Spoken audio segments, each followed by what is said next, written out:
സംബന്ധിച്ചിടത്തോളം അവർ നിശ്ചയമായും അറിഞ്ഞിരിക്കേണ്ട കുറച്ച് കാര്യങ്ങളും അതുപോലെ നമ്മുടെ രാജ്യത്ത് വിജയകരമായി ചെയ്യാൻ കഴിയുന്ന കുറച്ച് മേഖലകളെ പരിചയപ്പെടുത്തുക എന്നതുമാണ് ഇന്ന് ഞാൻ നിർവഹിക്കുന്നത്.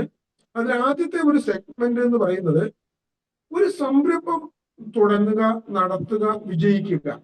ഇതിന് ഒരു സംരംഭകർ പ്രാഥമികമായി സ്വീകരിക്കേണ്ട നടപടികൾ എന്തെല്ലാമാണ്, ഇത് വിജയിക്കാൻ വേണ്ട കുറുക്കുവഴികളൊന്നുമില്ല എന്ന് നമുക്കറിയാം. ഉടനെ തന്നെ ഇതേ രീതിയിൽ നിയമനിർമ്മാണം നടത്തും എന്നാണ് പറഞ്ഞിട്ടുള്ളത്. ഇപ്പൊ പഞ്ചായത്തിന്റെ നിയമം മാത്രമാണ് വന്നിട്ടുള്ളത്.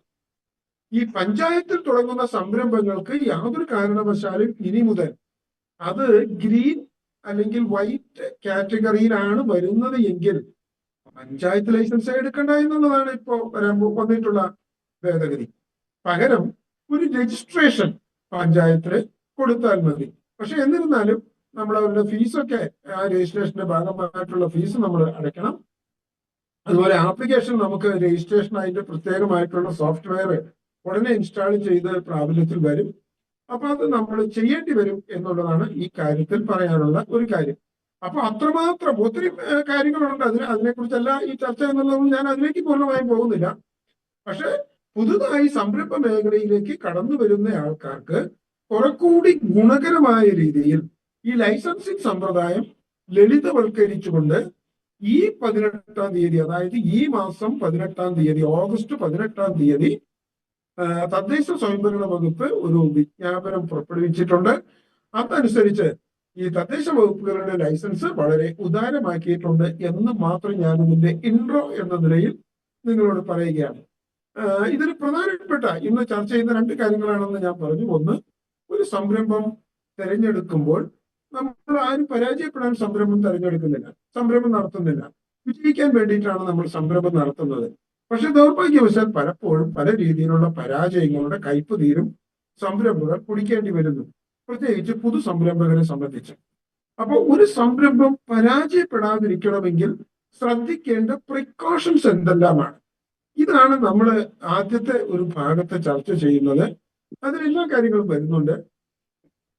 അപ്പൊ ഇതിന്റെ ഭാഗമായിട്ട് 10 കാര്യങ്ങളാണ് ഞാൻ നിങ്ങളോട് പറയുന്നത്. നിങ്ങൾ എവിടെയാണ് ഇരിക്കുന്നത് എന്ന് വെച്ചാൽ ഒരു പേനയും ഒരു കഷ്ണം പേപ്പറോ അല്ലെങ്കിൽ ഒരു ചെറിയ ഡയറിയോ അല്ലെങ്കിൽ എന്തെങ്കിലും എടുത്ത് ഈ 10 പ്രധാനപ്പെട്ട പോയിന്റ്സ് നിങ്ങളൊന്ന് കുറിച്ച് വെക്കണം. ഞാൻ പല ക്ലാസ്സുകളിലും ഈ തുടക്കക്കാർക്കുള്ള സെമിനാറുകളിൽ, ചർച്ചകളിൽ ഈ 10 പ്രധാനപ്പെട്ട പോയിന്റ്സ് ആണ് ആദ്യമേ പറയാറുള്ളത്. കാരണം അതൊരു ഫൗണ്ടേഷനാണ്, അടിത്തറയാണ്, ഒരു പില്ലറാണ്. അതിന്റെ മുകളിൽ മാത്രമേ നമുക്ക് വ്യവസായം കെട്ടിപ്പടുക്കാൻ കഴിയൂ. പില്ലർ ബലമില്ലെങ്കിൽ ഏതൊരു കെട്ടിടവും പോലെ നിലനിൽക്കില്ല എന്ന് പറയുന്നത് പോലെ സംരംഭവും നിലനിൽക്കുകയില്ല. അപ്പൊ ബലപ്പെട്ട ഒരു പില്ലർ ഉണ്ടാക്കാൻ, ഒരു ഫൗണ്ടേഷൻ ഉണ്ടാക്കാൻ വേണ്ട കാര്യങ്ങളാണ് ഞാൻ ഈ 10 ഘടകങ്ങളിൽ പറയുന്നത്. നേരെ ഞാൻ ആ ഘടകങ്ങളിലേക്ക് പോവുകയാണ്. കൂടുതൽ ഒന്നും പറയാതെ തന്നെ ഞാൻ പോവുകയാണ്. ഈ 10 പോയിന്റ്സും സംരംഭം തുടങ്ങാൻ ആഗ്രഹിക്കുന്ന ആളുകളാണ് ഇന്ന് ഈ യോഗത്തിൽ പങ്കെടുക്കുന്നത് എന്നാണ് പറഞ്ഞിട്ടുള്ളത്. അപ്പൊ പുതുതായി ഒരു ബിസിനസ് ചെയ്യണം എന്ന് ആഗ്രഹിക്കുന്ന സംരംഭകര് ഈ 10 പ്രധാനപ്പെട്ട പോയിന്റ്സും ഒന്ന് നോട്ട് ചെയ്ത് വയ്ക്കണം. നിങ്ങൾക്കുള്ള സംശയങ്ങളും കാര്യങ്ങളും ഒക്കെ നിങ്ങൾക്ക് അപ്പോൾ തന്നെ ചോദിക്കുകയും ചെയ്യാം. ഒന്നാമത്തെ ഒരു പോയിന്റ് എന്ന് പറയുന്നത്, അപ്പൊ 10 പോയിന്റിൽ ഒന്നാമത്തെ ഒരു പോയിന്റ് എന്ന് പറയുന്നത് വിൽക്കാവുന്നവ മാത്രമേ തിരഞ്ഞെടുക്കാവൂ എന്ന ഒരു സ്റ്റേറ്റ്മെന്റ് ആണ്. വിൽക്കാവുന്നവ മാത്രമേ തിരഞ്ഞെടുക്കാവൂ. ഏതൊരു സംരംഭവും എവിടെയാണ് പിറവി കൊള്ളേണ്ടത് എന്ന ഒരു ചോദ്യമുണ്ട്. എവിടെയാണ് ഒരു സംരംഭം ജനിച്ചു വീഴേണ്ടത്? ആ സംരംഭം, നമ്മൾ തുടങ്ങാൻ പോകുന്ന സംരംഭം, നമ്മൾ എവിടെ നിന്നുമാണോ വാല്യൂ ഉൾക്കൊണ്ട് മുന്നോട്ട് പോകേണ്ടത് അവർ ആഗ്രഹിക്കുന്നുണ്ടോ? ഇതാണ് ചോദ്യം. ഈ സംരംഭം എങ്ങനെയാണ് തിരഞ്ഞെടുക്കേണ്ടത് എന്ന് പറയുമ്പോൾ ഇത്തരത്തിലൊരു സംരംഭം തിരഞ്ഞെടുക്കുന്നതിന് മതിയായ ഭൗതിക സാഹചര്യങ്ങൾ നിലവിലുണ്ടോ? വിൽക്കാവുന്നവ മാത്രമേ തിരഞ്ഞെടുക്കാവൂ എന്നുള്ളതാണ് ഒന്നാമത്തെ പോയിന്റ്. അപ്പൊ നമുക്ക് പല രീതിയിലുള്ള എക്സ്പെർട്ട്നെസ് ഉണ്ടാവും, എക്സ്പീരിയൻസ് ഉണ്ടാവും. അതൊക്കെ ഇതിന്റെ ഒരു ആഡഡ് അഡ്വാൻറ്റേജ് ആണ്.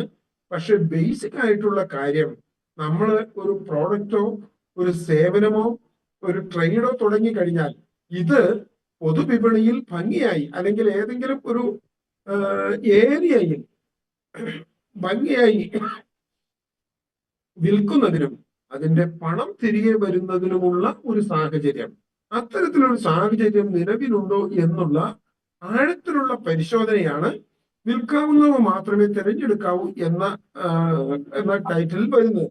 അപ്പൊ നമുക്കൊക്കെ സംശയം തോന്നും, ഇത് എങ്ങനെ ചെയ്യാം?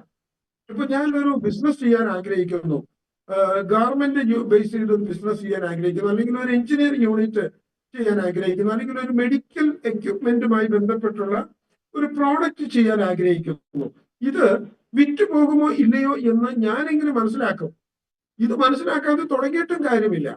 അപ്പൊ അതിന് ചില മാർഗങ്ങളൊക്കെ ഉണ്ട്, അത് നമ്മൾ ഫോളോ ചെയ്യണം.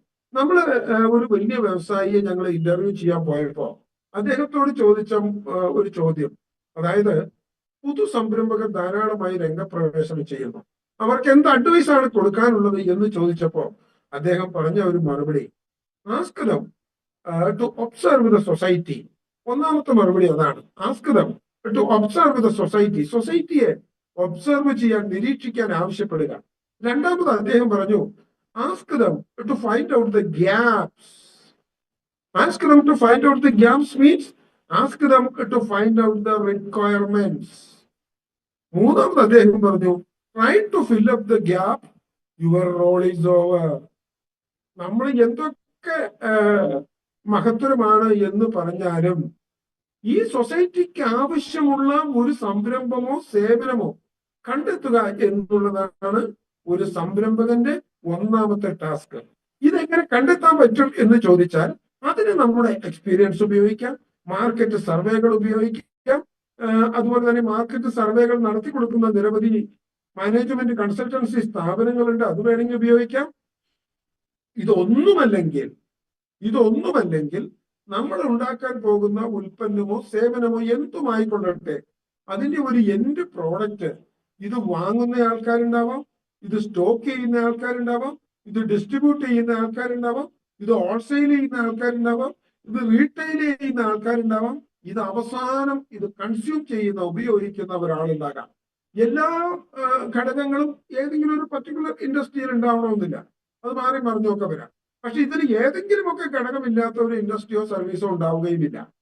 അപ്പൊ ഇതിൽ വരുന്ന ഘടകങ്ങളുമായി നമ്മൾ 2-3 വട്ടം കൃത്യമായി ഒന്ന് ചർച്ച ചെയ്യാമെങ്കിൽ, കൃത്യമായി ഒരു സ്റ്റഡി നടത്താമെങ്കിൽ, കൃത്യമായി ഒരു കമ്മ്യൂണിക്കേഷൻ നടത്താമെങ്കിൽ ഒരു സംരംഭകനെ സംബന്ധിച്ച് തീർച്ചയായും അവന് മനസ്സിലാകും ഞാൻ ഉദ്ദേശിക്കുന്ന സംരംഭത്തിന്റെ എത്രമാത്രം വിജയ സാധ്യതയുണ്ട് എന്ന്.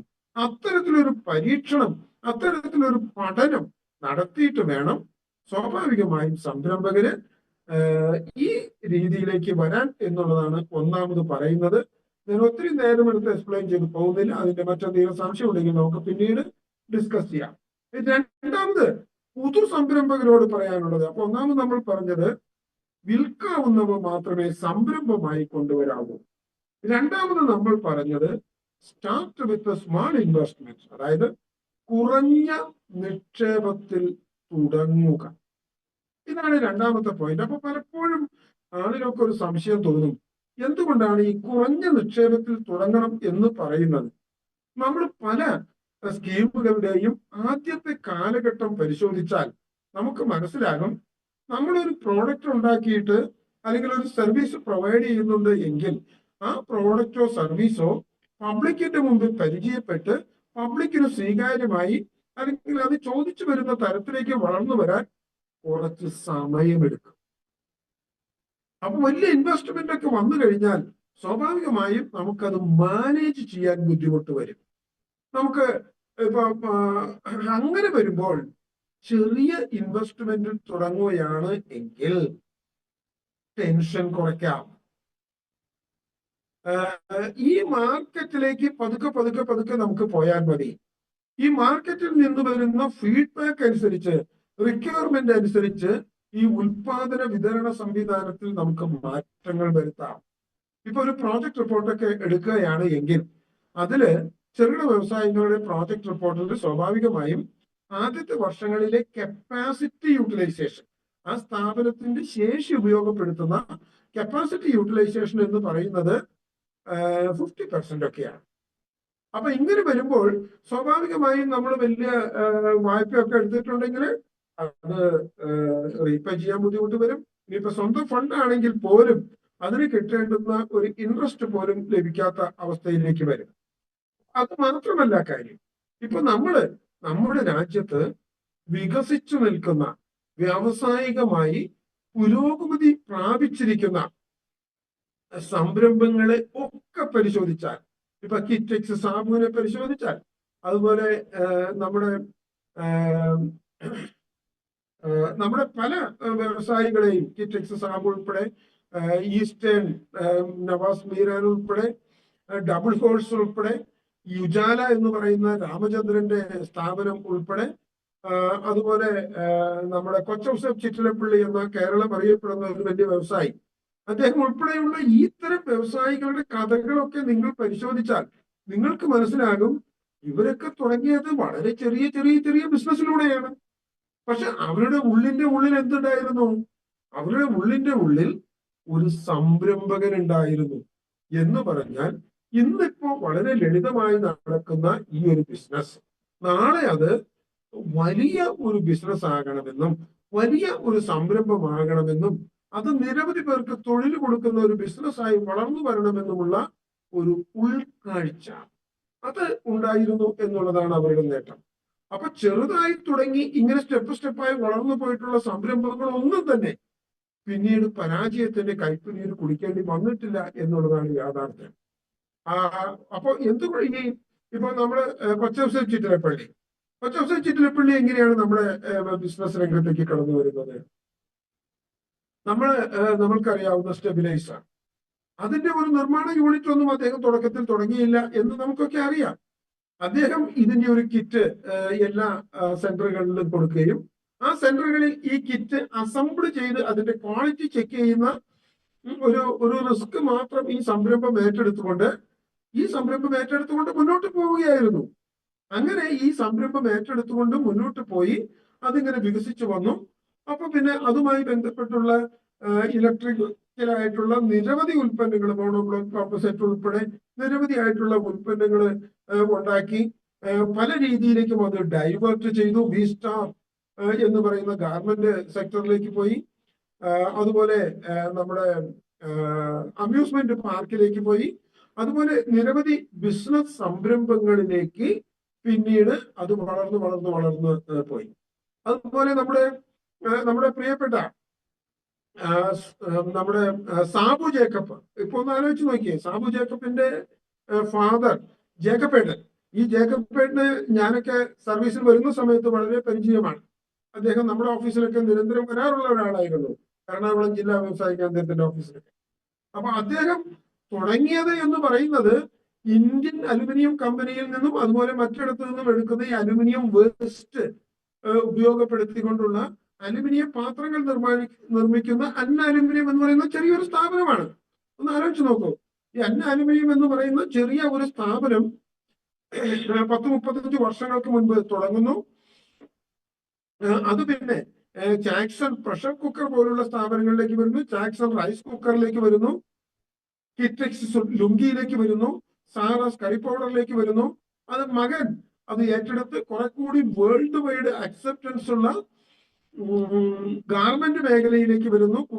പ്രസവിച്ചു വീഴുന്ന കുട്ടികളെ ധരിപ്പിക്കുന്ന ഏറ്റവും അഡ്വാൻസ്ഡ് ആയിട്ടുള്ള, ഏറ്റവും ഹൈജീൻ ആയിട്ടുള്ള, ഏറ്റവും കോട്ടൺ യൂസ് ചെയ്യുന്ന ഏറ്റവും മികച്ച ഒരു ഉൽപ്പന്നം എന്ന നിലയിൽ കുട്ടികളുടെ വസ്ത്രങ്ങൾ നിർമ്മിക്കുന്ന ബൃഹത്തായ ഒരു സംരംഭത്തിലേക്ക് അദ്ദേഹം വരുന്നു. ഇന്ന് അമേരിക്കയിലെ പിറന്നു വീഴുന്ന കുട്ടികൾ ഉപയോഗിക്കുന്ന 90% കുട്ടികൾ ഉപയോഗിക്കുന്ന വസ്ത്രം എന്ന് പറയുന്നത് കേരളത്തിൽ നിന്നുള്ള കിറ്റെക്സ് സാബുവിന്റെ കുട്ടികളുടെ വസ്ത്രങ്ങളാണ് എന്ന് ഓർക്കുമ്പോൾ ഇതിന്റെ തുടക്കം എവിടെയായിരുന്നു എന്ന് നാം മനസ്സിലാക്കണം. അപ്പൊ ഞാൻ പറഞ്ഞു വന്നത് എന്താണെന്ന് വെച്ചാൽ, കുറഞ്ഞ നിക്ഷേപത്തിൽ തുടങ്ങുക എന്നുള്ളതാണ് രണ്ടാമത്തെ ഒരു ടാസ്ക് എന്ന് പറയുന്നത്. അപ്പൊ എപ്പോഴും കുറഞ്ഞ നിക്ഷേപത്തിൽ തുടങ്ങണം. ഇപ്പൊ വീടുകളിലൊക്കെ തന്നെ ഇപ്പോ സംരംഭങ്ങൾ തുടങ്ങാൻ പുതിയ നിയമം അനുമതി നൽകുന്നുണ്ട്.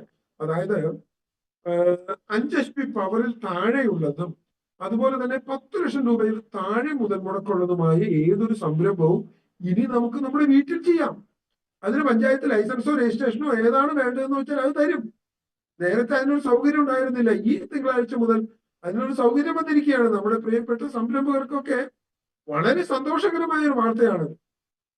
അത് നമ്മുടെ വീട്ടില് താമസമുള്ള വീടാണെങ്കിൽ ആ വീടിന്റെ 50% ഏരിയ 1000 സ്ക്വയർ ഫീറ്റ് ഉള്ള ഒരു വീട്ടിലാണ് നമ്മൾ താമസിക്കുന്നത് എങ്കിൽ അതിലെ 500 സ്ക്വയർ ഫീറ്റ് ഏരിയ വ്യവസായ സ്ഥാപനങ്ങൾ തുടങ്ങുന്നതിന് വേണ്ടിയിട്ട് മാറ്റിവെക്കാം. 5 HP പവറിൽ താഴെ ഉപയോഗിക്കാവൂ. അതുപോലെ 10 ലക്ഷം രൂപയിൽ താഴെ ആയിരിക്കണം ഇൻവെസ്റ്റ്മെന്റ് എന്നൊരു ക്രൈറ്റീരിയ മാത്രമേ ഉള്ളൂ. അപ്പൊ ചെറുതായി തുടങ്ങുമ്പോൾ ഈ സൗകര്യമൊക്കെ നമുക്ക് ഫലപ്രദമായിട്ട് ഉപയോഗിക്കാൻ വേണ്ടി പറ്റും എന്നുള്ളതാണ്. ഇതാണ് രണ്ടാമത് പറയുന്നത്. ഞാൻ ഒത്തിരി പറഞ്ഞു പോയാൽ നമുക്ക് സമയം ഇൻവെസ്റ്റ്മെന്റ് ലിമിറ്റ് എത്രയാണെന്ന് പറയാമോ? എത്ര ഇൻവെസ്റ്റ്മെന്റ് ലിമിറ്റ് വീടുകളിൽ തുടങ്ങുന്ന സംരംഭങ്ങൾക്ക് 10 ലക്ഷമാണ്. 10 ലക്ഷം ഇൻവെസ്റ്റ്മെന്റ് ലിമിറ്റ് എന്ന് പറയുമ്പോഴും അതിൽ പറയുന്നുണ്ട് ലാൻഡ് ബിൽഡിങ് ഇതിന്റെ ഇൻവെസ്റ്റ്മെന്റ് ഇതിന്റെ കോസ്റ്റ് ആയിട്ട് കണക്കാക്കുന്നതല്ല. പിന്നെ എന്താണ് കണക്കാക്കുന്നതെന്ന് വെച്ചാൽ അതിലെ machinery, equipments, tools, furnitures, weighing ബാലൻസുകൾ അതുപോലെ വരുന്ന കാര്യങ്ങളൊക്കെയാണ് ഇതിൽ ഇൻവെസ്റ്റ്മെന്റ് ആയിട്ട് കണക്കാക്കുന്നുള്ളൂ. അപ്പൊ 10 ലക്ഷം രൂപ വരെ ഇൻവെസ്റ്റ്മെന്റ് വരുന്നതും 5 HP പവർ വരെ ഉപയോഗിക്കാവുന്നതുമായിട്ടുള്ള സംരംഭങ്ങൾക്കൊക്കെ തന്നെ ഇനി വീടുകളിൽ ചെയ്യാനുള്ള സൗകര്യം ഇന്ന് ഈ 2 ദിവസം മുൻപ് 18-ാം തീയതി മുതലുള്ള ഗസറ്റ് വിജ്ഞാപനം അനുസരിച്ച് നമുക്ക് കൈവന്നിരിക്കുകയാണ്. അത് ചെറിയ സംരംഭകരെ സംബന്ധിച്ച് വലിയൊരു അനുഗ്രഹമാണ്. അപ്പൊ ഈ ചെറുതായി തുടങ്ങുമ്പോൾ വലിയ പ്ലാന്റിലേക്കും മെഷീനറികളിലേക്കും പോവാതെ തന്നെ നമുക്ക് വീടുകളിൽ ഇത്തരം സംവിധാനങ്ങൾ ഏകോപിപ്പിച്ചുകൊണ്ട് ചെയ്യാനുള്ള ഒരു സാഹചര്യം കൂടി ഉണ്ടായിരിക്കുന്നു എന്നുള്ളതാണ്. അതാണ് രണ്ടാമത് പറഞ്ഞത്, ചെറുതായി കുറഞ്ഞ നിക്ഷേപത്തിൽ തുടങ്ങുക എന്ന്.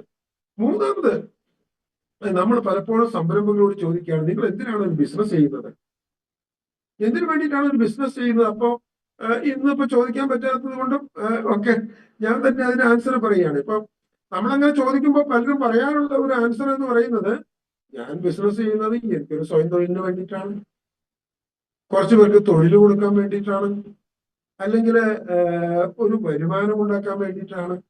ഒരു ബിസിനസ് ചെയ്യുന്നതിന് ഒരു ലക്ഷ്യമുണ്ട്.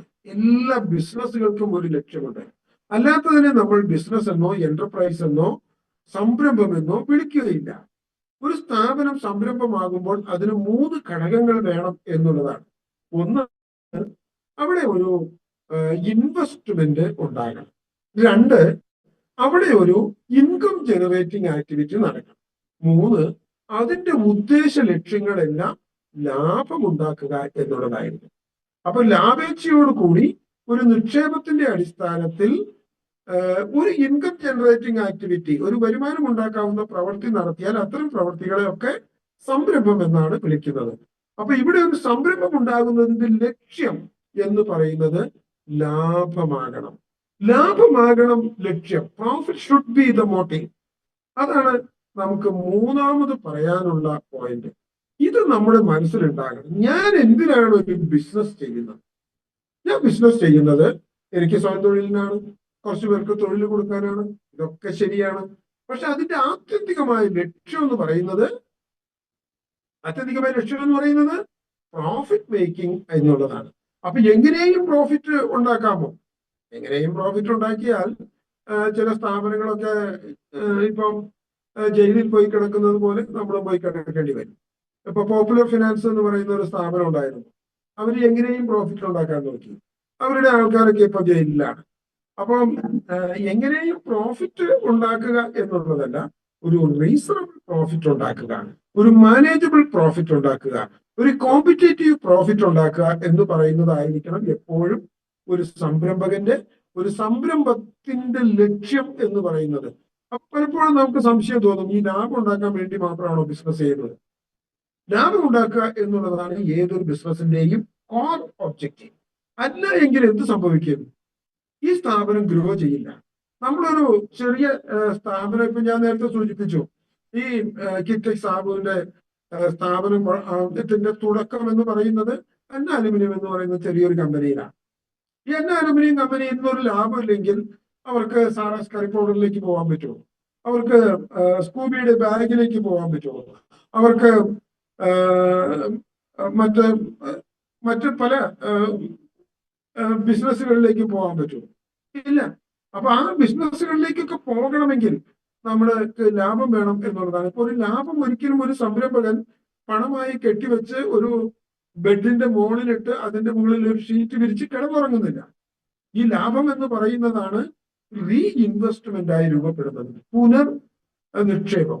അങ്ങനെയാണ് സംരംഭങ്ങൾ വളരുന്നത്, അങ്ങനെയാണ് രാജ്യം വളരുന്നത്, അങ്ങനെയാണ് വ്യവസായ മേഖല വളരുന്നത്, രാജ്യം വളരുന്നത്, GDP വളരുന്നത്. അപ്പൊ ഒരു ബിസിനസ് തുടങ്ങുന്നതിന് മുൻപ് സംരംഭകർ ഉള്ളിന്റെ ഉള്ളിൽ ഉണ്ടായിരിക്കേണ്ട ഒരു ബേസിക് ആയിട്ടുള്ള കാര്യം എന്ന് പറയുന്നത് ലാഭമായിരിക്കണം ലക്ഷ്യം എന്നുള്ളതാണ്.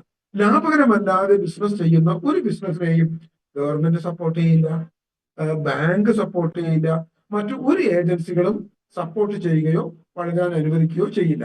ലാഭം എപ്പോഴും മാനേജബിൾ ആയിരിക്കണം, കോമ്പീറ്റബിൾ ആയിരിക്കണം, റീസണബിൾ ആയിരിക്കണം, സസ്റ്റൈനബിൾ ആയിരിക്കണം. ചെറിയ അപ്സ് ആൻഡ് ഡൗൺസ് വന്നാൽ പോലും ലാഭം ഇല്ലാത്ത അവസ്ഥയിൽ ഉണ്ടാകാതെ നോക്കുകയും വേണം.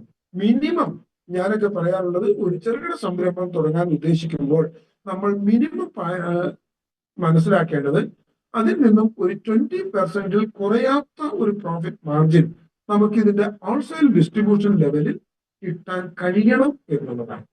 അപ്പൊ അത്തരത്തിലൊരു ഒരു ധാരണ, ഒരു പഠനം ആസ് ഫാർ ആസ് പോസിബിൾ നമ്മൾ നടത്തിയിട്ട് വേണം ആ സംരംഭത്തിന്റെ ഒരു ഇതിലേക്ക് വരാനായിട്ട്, എസ്റ്റാബ്ലിഷ് ചെയ്യുന്ന തലത്തിലേക്ക് വരാനായിട്ട്. അപ്പൊ മൂന്നാമത് നമ്മൾ പറയുന്നത് എന്തിനു വേണ്ടി സംരംഭം ചെയ്യുന്നു എന്ന് വെച്ചാൽ ലാഭമായിരിക്കണം ലക്ഷ്യം എന്നുള്ളതാണ്. നാലാമത് പറയുന്നത് വായ്പ. ഒരു സംരംഭകൻ, പുതു സംരംഭകർ വരുത്തുന്ന വലിയ ഒരു മിസ്റ്റേക്കാണ് വായ്പ. വായ്പ അത്യാവശ്യത്തിന് മാത്രമേ എടുക്കാവൂ എന്നുള്ളതാണ്. ആവശ്യത്തിനെ എടുക്കാവൂ എന്നല്ല, അത്യാവശ്യത്തിന് മാത്രമേ എടുക്കാവൂ. എന്തുകൊണ്ടാണ് വായ്പ അത്യാവശ്യത്തിന് മാത്രമേ എടുക്കാവൂ എന്ന് പറയുന്നത്? നിങ്ങൾ ആലോചിച്ചിട്ടുണ്ടോ?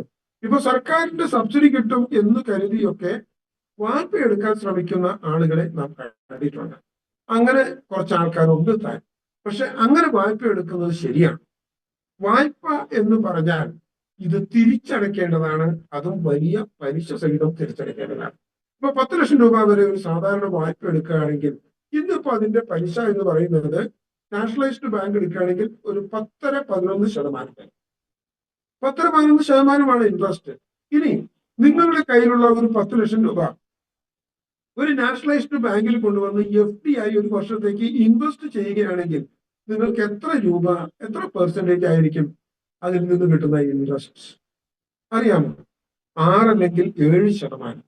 അപ്പൊ എങ്ങനെയാണ് ഇത് രണ്ടും തമ്മിലുള്ള ഒരു മിറ്റിഗേഷൻ നടക്കുന്നത്? ഇവിടെയാണ് നമുക്ക് സാധ്യതകൾ കണ്ടെത്തേണ്ടത്.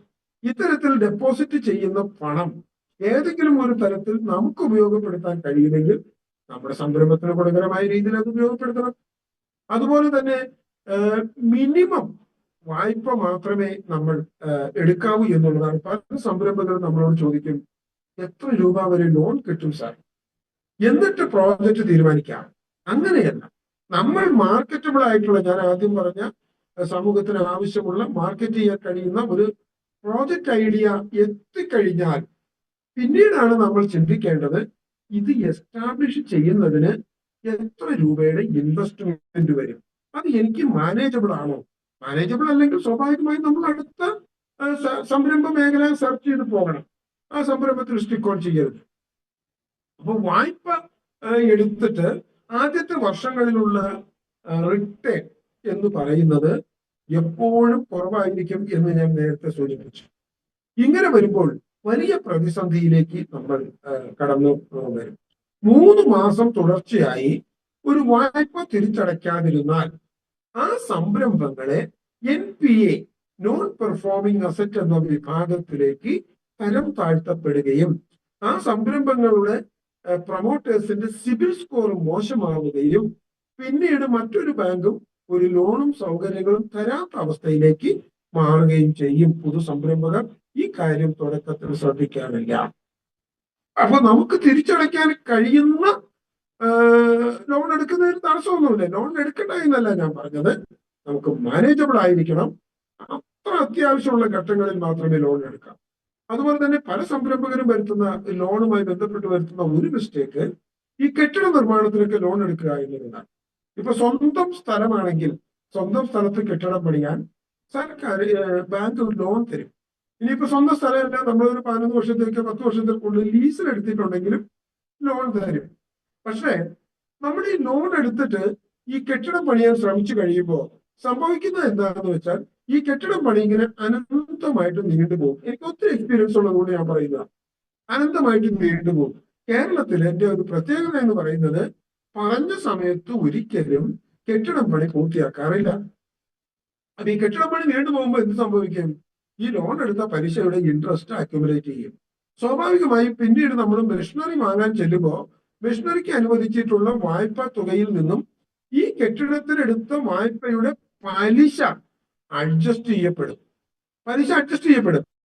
അപ്പൊ എന്ത് സംഭവിക്കും? മെഷീനറി വാങ്ങാനുള്ള എമൗണ്ട് കുറയും. പിന്നെ ഈ മെഷീനറി വാങ്ങാനുള്ള എമൗണ്ടിന് അഡ്ജസ്റ്റ് ചെയ്യണമെങ്കിൽ പിന്നെ വർക്കിംഗ് ക്യാപിറ്റൽ ലോണിൽ നിന്നും അഡ്ജസ്റ്റ് ചെയ്യപ്പെടും.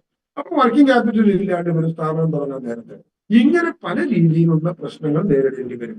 പരമാവധി സംരംഭകർ കെട്ടിടം പണിയുന്നതിനും ലാൻഡ് വാങ്ങുന്നതിന് ലോണൊന്നും കിട്ടൂല. അത് ബിസിനസ് തുടങ്ങാൻ ലാൻഡ് പർച്ചേസ് ചെയ്യാൻ ഒരു ബാങ്ക് ലോൺ തരില്ല.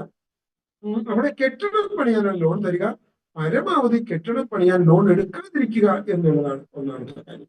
അതുപോലെ മറ്റൊരു കാര്യമുള്ളത്, നമ്മൾ എപ്പോൾ ലോൺ എടുക്കണം. ഇപ്പൊ PMEGPയോ അല്ലെങ്കിൽ സർക്കാർ സബ്സിഡിയുള്ള ലോൺ തന്നെ എടുക്കണം. അത് സംശയമൊന്നുമില്ല കേട്ടോ. നിങ്ങൾ ഒരു ലോണിന് ശ്രമിക്കുന്നു എങ്കിൽ സ്വാഭാവികമായും സർക്കാരിന്റെ സബ്സിഡിയുള്ള ലോൺ എടുക്കണം. പരമാവധി ലോൺ എടുക്കാതിരിക്കുക ശ്രമിക്കുക. ഇനിയിപ്പോ ലോൺ കൂടിയേ കഴിയൂ എന്നുണ്ട് എങ്കിൽ നമ്മൾ സർക്കാരിന്റെ സബ്സിഡിയുള്ള ആനുകൂല്യങ്ങളുള്ള സ്കീം തന്നെ ചൂസ് ചെയ്യുക. അതിനുവേണ്ടി ശ്രമിക്കുക. അതിന് ഇച്ചിരി ഡിലേ വന്നാലും സാരമില്ല എന്ന് വെച്ച് അത് കെട്ടിയിട്ട് തുടങ്ങുക. അപ്പൊ നമുക്ക് നമ്മുടെ ആശ്വാസം നമുക്ക് വർദ്ധിപ്പിക്കാൻ സാധിക്കും. നമുക്ക് നല്ല ആത്മവിശ്വാസത്തോടു കൂടി മുന്നോട്ട് പോകാൻ സാധിക്കും. അതുകൊണ്ട് ഇപ്പൊ നമ്മൾ PMEGPയിൽ ഒരു ലോൺ സാങ്ഷൻ ചെയ്തു എന്ന് വിചാരിക്കുക. ലോൺ സാങ്ഷൻ ചെയ്തു. ആ ലോൺ നമ്മൾ കൈപ്പറ്റി കഴിഞ്ഞാൽ, അതായത് ഇന്നത്തെ ദിവസം, ഇന്ന് 21-ാം തീയതിയാണ്, ആഗസ്റ്റ് 21, 2025 10 ലക്ഷം രൂപ നമ്മൾ ഈ ലോൺ ഇനത്തിൽ കൈപ്പറ്റി കഴിഞ്ഞാൽ, അതായത് ഇപ്പൊ മെഷീനറിക്ക് കൊടുക്കാൻ വേണ്ടിയിട്ട് നമ്മുടെ അക്കൗണ്ട് വഴി കൊടുത്തു എന്ന് വിചാരിക്കാം. അന്ന് മുതൽ 30 ദിവസം കഴിയുമ്പോൾ നമ്മൾ ഇതിന് എന്ത് കൊടുക്കണം? പലിശ കൊടുക്കണം. അപ്പൊ എന്ത് വേണം? as soon as possible നമ്മള് ഈ സംരംഭം തുടങ്ങുന്നതിന്റെ അടുത്ത് കണ്ട് മാത്രമേ ഈ വായ്പാ തുക കൈപ്പറ്റാവൂ. പരമാവധി 6 മാസം, അതാണ് ഇതിന് വേണ്ട കാലാവധി. അതായത് ഒരു സംരംഭകൻ വായ്പ കൈപ്പറ്റുന്ന സമയവും, ചെറിയ വായ്പയുടെ കാര്യമാണ് ഞാൻ പറഞ്ഞത്. ഇപ്പൊ 1 കോടി രൂപയൊക്കെ വായ്പ വരെയുള്ള വായ്പയുടെ കാര്യമാണ് ഞാൻ പറഞ്ഞത്. വായ്പ കൈപ്പറ്റുന്ന സമയവും സംരംഭം തുടങ്ങുന്ന സമയവും തമ്മിലുള്ള ദൈർഘ്യം പരമാവധി 6 മാസത്തിൽ അധികരിക്കാതെ ശ്രദ്ധിക്കണം. പരമാവധി 6 മാസം. അതിൽ കൂടിക്കഴിഞ്ഞാൽ നിങ്ങളുടെ ബിസിനസ്സിനെ ഒക്കെ തന്നെ അത് ദോഷമായി ബാധിക്കും. അതിന് സാധ്യതയുണ്ട്. അപ്പൊ ഈ വായ്പ എടുക്കുന്നത് വളരെ ശ്രദ്ധിച്ചു വേണം. പരമാവധി വായ്പ ഒഴിവാക്കണം. ഏതെങ്കിലും കാരണവശാൽ വായ്പ കൂടാതെ കഴിയില്ല എന്നുണ്ടെങ്കിൽ സർക്കാർ സബ്സിഡി കിട്ടുന്ന ലോണുകൾ മാത്രം എടുക്കാൻ ശ്രമിക്കണം. പുതു സംരംഭകരെ കുറിച്ചാണ് ഞാൻ പറയുന്നത്. കെട്ടിടത്തിന് പരമാവധി വായ്പ എടുക്കാതിരിക്കണം. അതുപോലെ തന്നെ വായ്പ എടുക്കുന്ന സമയവും ഒരു ബിസിനസ് അല്ലെങ്കിൽ ആ സംരംഭം കൊമേഴ്ഷ്യൽ പ്രൊഡക്ഷൻ തുടങ്ങുന്ന സമയവും തമ്മിലുള്ള ദൈർഘ്യം പരമാവധി 6 മാസത്തിൽ അധികരിക്കാതെ ശ്രദ്ധിക്കുകയും വേണം. ആ വായ്പ കൈപ്പറ്റുന്ന സമയം. നമുക്ക് വായ്പ സാങ്ഷൻ ചെയ്തിടുന്നതിൽ തെറ്റൊന്നുമില്ല. വായ്പ സാങ്ഷൻ ചെയ്തിട്ടാൽ അതിന് പലിശ ഒന്നും കൊടുക്കണ്ട. പക്ഷെ ആ വായ്പ നമ്മൾ അവൈൽ ചെയ്താൽ, നമ്മൾ കൈപ്പറ്റി കഴിഞ്ഞാൽ നമ്മൾ അതിന് പലിശ കൊടുക്കേണ്ടി വരും. അപ്പൊ അതാണ് 4ാമത്തെ കാര്യം. വായ്പ ആവശ്യത്തിന് മാത്രമൊന്നല്ല, വായ്പ അത്യാവശ്യത്തിന് മാത്രമേ എടുക്കാവൂ എന്നുള്ളതാണ്. 5ാമത്തെ കാര്യം, നിയമങ്ങൾ അറിഞ്ഞു മാത്രമേ നിക്ഷേപം നടത്താവൂ. ഞാൻ നേരത്തെ സൂചിപ്പിച്ചു, നിയമങ്ങൾ അറിഞ്ഞു മാത്രമേ നിക്ഷേപം നടത്താവൂ എന്നുള്ളതാണ് 5ാമത്തെ വളരെ പ്രധാനപ്പെട്ട ഒരു പോയിന്റാണ്. നിയമങ്ങൾ അറിഞ്ഞു മാത്രമേ നിക്ഷേപം നടത്താവൂ. അതിലെല്ലാം ഉണ്ട്. എന്ത് ബിസിനസ് ചെയ്യാം, എന്ത് ബിസിനസ് ചെയ്യാൻ പാടില്ല, എവിടെ നമുക്ക് ബിസിനസ് ചെയ്യാം, എവിടെ ചെയ്യാൻ പാടില്ല, ഒരു ബിസിനസ് തുടങ്ങുമ്പോൾ പാലിക്കേണ്ട മിനിമം നിയമപരമായ നടപടിക്രമങ്ങൾ എന്തൊക്കെയാണ്? ഈ കാര്യങ്ങൾ നമ്മൾ ബോധ്യപ്പെടണമെന്ന് മാത്രമേ ഉള്ളൂ. ഇപ്പോ നെൽവയലായിട്ട് കിടക്കുന്ന ഒരു സ്ഥലം, ആ സ്ഥലത്ത് ചെന്ന് ഒരു ബിസിനസ് ചെയ്യണമെന്ന് വെച്ചാൽ പറ്റുമോ? ഇപ്പോഴത്തെ സാഹചര്യത്തിൽ കഴിയില്ല. അതുപോലെ തന്നെ പരിസ്ഥിതി ലോല പ്രദേശമായിട്ട് അംഗീകരിച്ചിട്ടുള്ള സ്ഥലം ബിസിനസ് ചെയ്യാൻ പറ്റുമോ? തിരഞ്ഞെടുക്കാൻ പറ്റുമോ? ഇല്ല. അതുപോലെ തന്നെ തീരദേശ പരിപാലന നിയമം ആപ്ലിക്കബിൾ ആയിട്ടുള്ള സ്ഥലം. ഈ തീരദേശ പരിപാലന നിയമം എന്നൊക്കെ പറയുന്നത് വലിയ സെൻട്രൽ നിയമമാണ്. ഒരു കാരണവശാലും അതിന് റിലാക്സേഷൻ നമുക്ക് കിട്ടില്ല. അവിടെ കൊണ്ടുവന്ന ഒരു 10 ലക്ഷം രൂപ നമ്മുടെ വ്യവസായ ആവശ്യത്തിന് ഇൻവെസ്റ്റ് ചെയ്ത് കഴിഞ്ഞാൽ ഒരുപക്ഷെ ആരും പരാതിയുമായിട്ട് പോയില്ലെങ്കിൽ ഒരുപക്ഷെ അങ്ങ് നടന്നു പോയിരിക്കും. ആരെങ്കിലും പരാതിയുമായിട്ട് പോവുകയോ നിയമപരമായ ഒരു ഇഷ്യൂ വരികയോ ചെയ്താൽ നമ്മുടെ ആ നിക്ഷേപം വെള്ളത്തിലാവും. പക്ഷേ ഇപ്പൊ പാടശേഖരമായിട്ടുള്ള ഒരു സ്ഥലത്ത് സംരംഭം ചെയ്യണമെന്ന് വിചാരിക്കുക. പക്ഷെ നമുക്കതിന് വഴിയുണ്ട്. നമ്മൾ എന്ത് ചെയ്യണം? നമ്മൾ കൺസേൺഡ് ഡിപ്പാർട്ട്മെന്റിൽ നിന്നും അത് കൺവേർട്ട് ചെയ്ത് ഉപയോഗിക്കാനുള്ള അനുമതി രേഖാമൂലം വാങ്ങണം. ഇപ്പൊ അങ്ങനെ അനുമതി കിട്ടുന്നുണ്ട്. ഇപ്പൊ പാടശേഖരമായിട്ട് കിടക്കുന്ന സ്ഥലം, അവിടെ വെള്ളക്കെട്ടില്ല, കരഭൂമിയാണ്, അവിടെ ഇനി പാടശേഖരമായിട്ടുള്ള കൾട്ടിവേഷൻ പോസിബിൾ അല്ല. ഇതിനൊരു സാഹചര്യം വന്നു കഴിഞ്ഞാൽ സംരംഭകർക്ക് ആ സ്ഥലം വ്യവസായ ആവശ്യത്തിന് ഉപയോഗിക്കണമെന്ന് ആവശ്യപ്പെട്ടുകൊണ്ട് നമ്മുടെ പ്രദേശത്തെ സബ് കളക്ടർക്ക് ആപ്ലിക്കേഷൻ കൊടുക്കാം. സബ് കളക്ടർ ആ ആപ്ലിക്കേഷൻ കിട്ടിക്കഴിഞ്ഞാൽ അത് ഉടനെ പഞ്ചായത്ത് സെക്രട്ടറിക്കും വില്ലേജ് ഓഫീസർക്കും അതുപോലെ തന്നെ കൃഷിഭവനും അയച്ചു കൊടുക്കും. ഈ 3 ഡിപ്പാർട്ട്മെന്റ് സംയുക്തമായി പരിശോധിച്ചിട്ട് ഇതിനൊരു റിപ്പോർട്ട് നിങ്ങൾക്ക് അനുകൂലമായിട്ട് കൊടുക്കുകയാണ് എങ്കിൽ അത് കൺവേർട്ട് ചെയ്ത് ഉപയോഗിക്കാനുള്ള പെർമിഷൻ നിങ്ങൾക്ക് കിട്ടും. അങ്ങനെ വരുമ്പോ നിങ്ങൾക്ക് ആ ബിസിനസ് ചെയ്യുന്നതിന് യാതൊരു തടസ്സവും വരില്ല, നിയമപരമായി ഒരു പ്രശ്നവും ഉണ്ടാവില്ല. അപ്പൊ അതുപോലെ തന്നെ ഓരോ കാര്യങ്ങളും ഇപ്പൊ ചെയ്യാവുന്ന ആക്ടിവിറ്റികൾ മാത്രമേ ചെയ്യാവൂ. അതുപോലെ തന്നെ നമ്മുടെ സംരംഭകർ വരുത്തുന്ന ഒരു വലിയ മിസ്റ്റേക്ക് എന്ന് പറയുന്നത്, ഈ കെട്ടിട നിർമ്മാണം നടത്തുന്നതിന് മുൻപ്, ഈ വ്യവസായം നടത്തുന്ന സംരംഭകര് കെട്ടിട നിർമ്മാണം നടത്തുന്നതിന് മുൻപ് പൊല്യൂഷൻ കൺട്രോൾ ബോർഡിന്റെ കൺസെന്റ് ടു എസ്റ്റാബ്ലിഷ് എന്ന് പറയുന്ന ഒരു സൗകര്യം മേടിക്കില്ല. ഈ പൊല്യൂഷൻ കൺട്രോൾ ബോർഡിന്റെ ലൈസൻസ് പുതിയ നിയമത്തിലും നിർബന്ധമാണ്. പൊല്യൂഷൻ കൺട്രോൾ ബോർഡിന്റെ നിയമം എന്ന് പറയുന്നത് കേന്ദ്ര നിയമത്തിന് കീഴിൽ വരുന്നതാണ്. ഇന്ത്യയിലെ എല്ലാ സംസ്ഥാനത്തും ഒരേ രീതിയിൽ ആപ്ലിക്കബിൾ ആയിട്ടുള്ള റൂളാണ്, നിയമമാണ് പൊല്യൂഷൻ കൺട്രോൾ ബോർഡിന്റേത്. അപ്പൊ ഈ പൊല്യൂഷൻ കൺട്രോൾ ബോർഡിന്റെ അനുമതിയില്ലാതെ കൺസെന്റ് ടു എസ്റ്റാബ്ലിഷ് ഇല്ലാതെ ഒരു കാരണവശാലും ഒരു സംരംഭകൻ കെട്ടിട നിർമ്മാണത്തിലേക്ക് കടക്കരുത്. കെട്ടിട നിർമ്മാണത്തിലേക്ക് അങ്ങനെ കിടന്ന സംരംഭകർ വലിയ തോതിൽ വെള്ളം കുടിച്ചിട്ടുണ്ട്.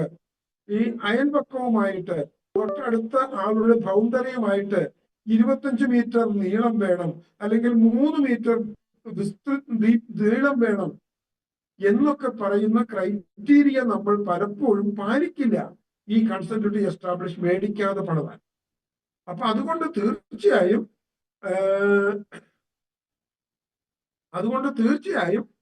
കൺസെന്റ് ടു എസ്റ്റാബ്ലിഷ് എന്ന് പറയുന്ന സംരംഭത്തിന്റെ ഒരു അനുമതി മേടിച്ചിട്ട് മാത്രമേ, പൊല്യൂഷൻ കൺട്രോൾ ബോർഡിന്റെ അനുമതി വാങ്ങിയിട്ട് മാത്രമേ നമ്മള് കെട്ടിട നിർമ്മാണത്തിലേക്ക് കടക്കാവൂ എന്നുള്ളതാണ്. അതുപോലെ തന്നെ കെട്ടിട നിർമ്മാണം പൂർത്തിയാക്കി മെഷീനറി ഇൻസ്റ്റാൾ ചെയ്ത് കഴിഞ്ഞാൽ പിന്നെ കൺസെന്റ് ടു ഓപ്പറേറ്റ് കൂടി വാങ്ങേണ്ടതുണ്ട്. അപ്പൊ ഈ രണ്ട് പുതിയ നിയമത്തിലും ഇതിന് യാതൊരു എക്സംഷനും ഇല്ല എന്നുള്ളത് സംരംഭകർ ഓർക്കണം.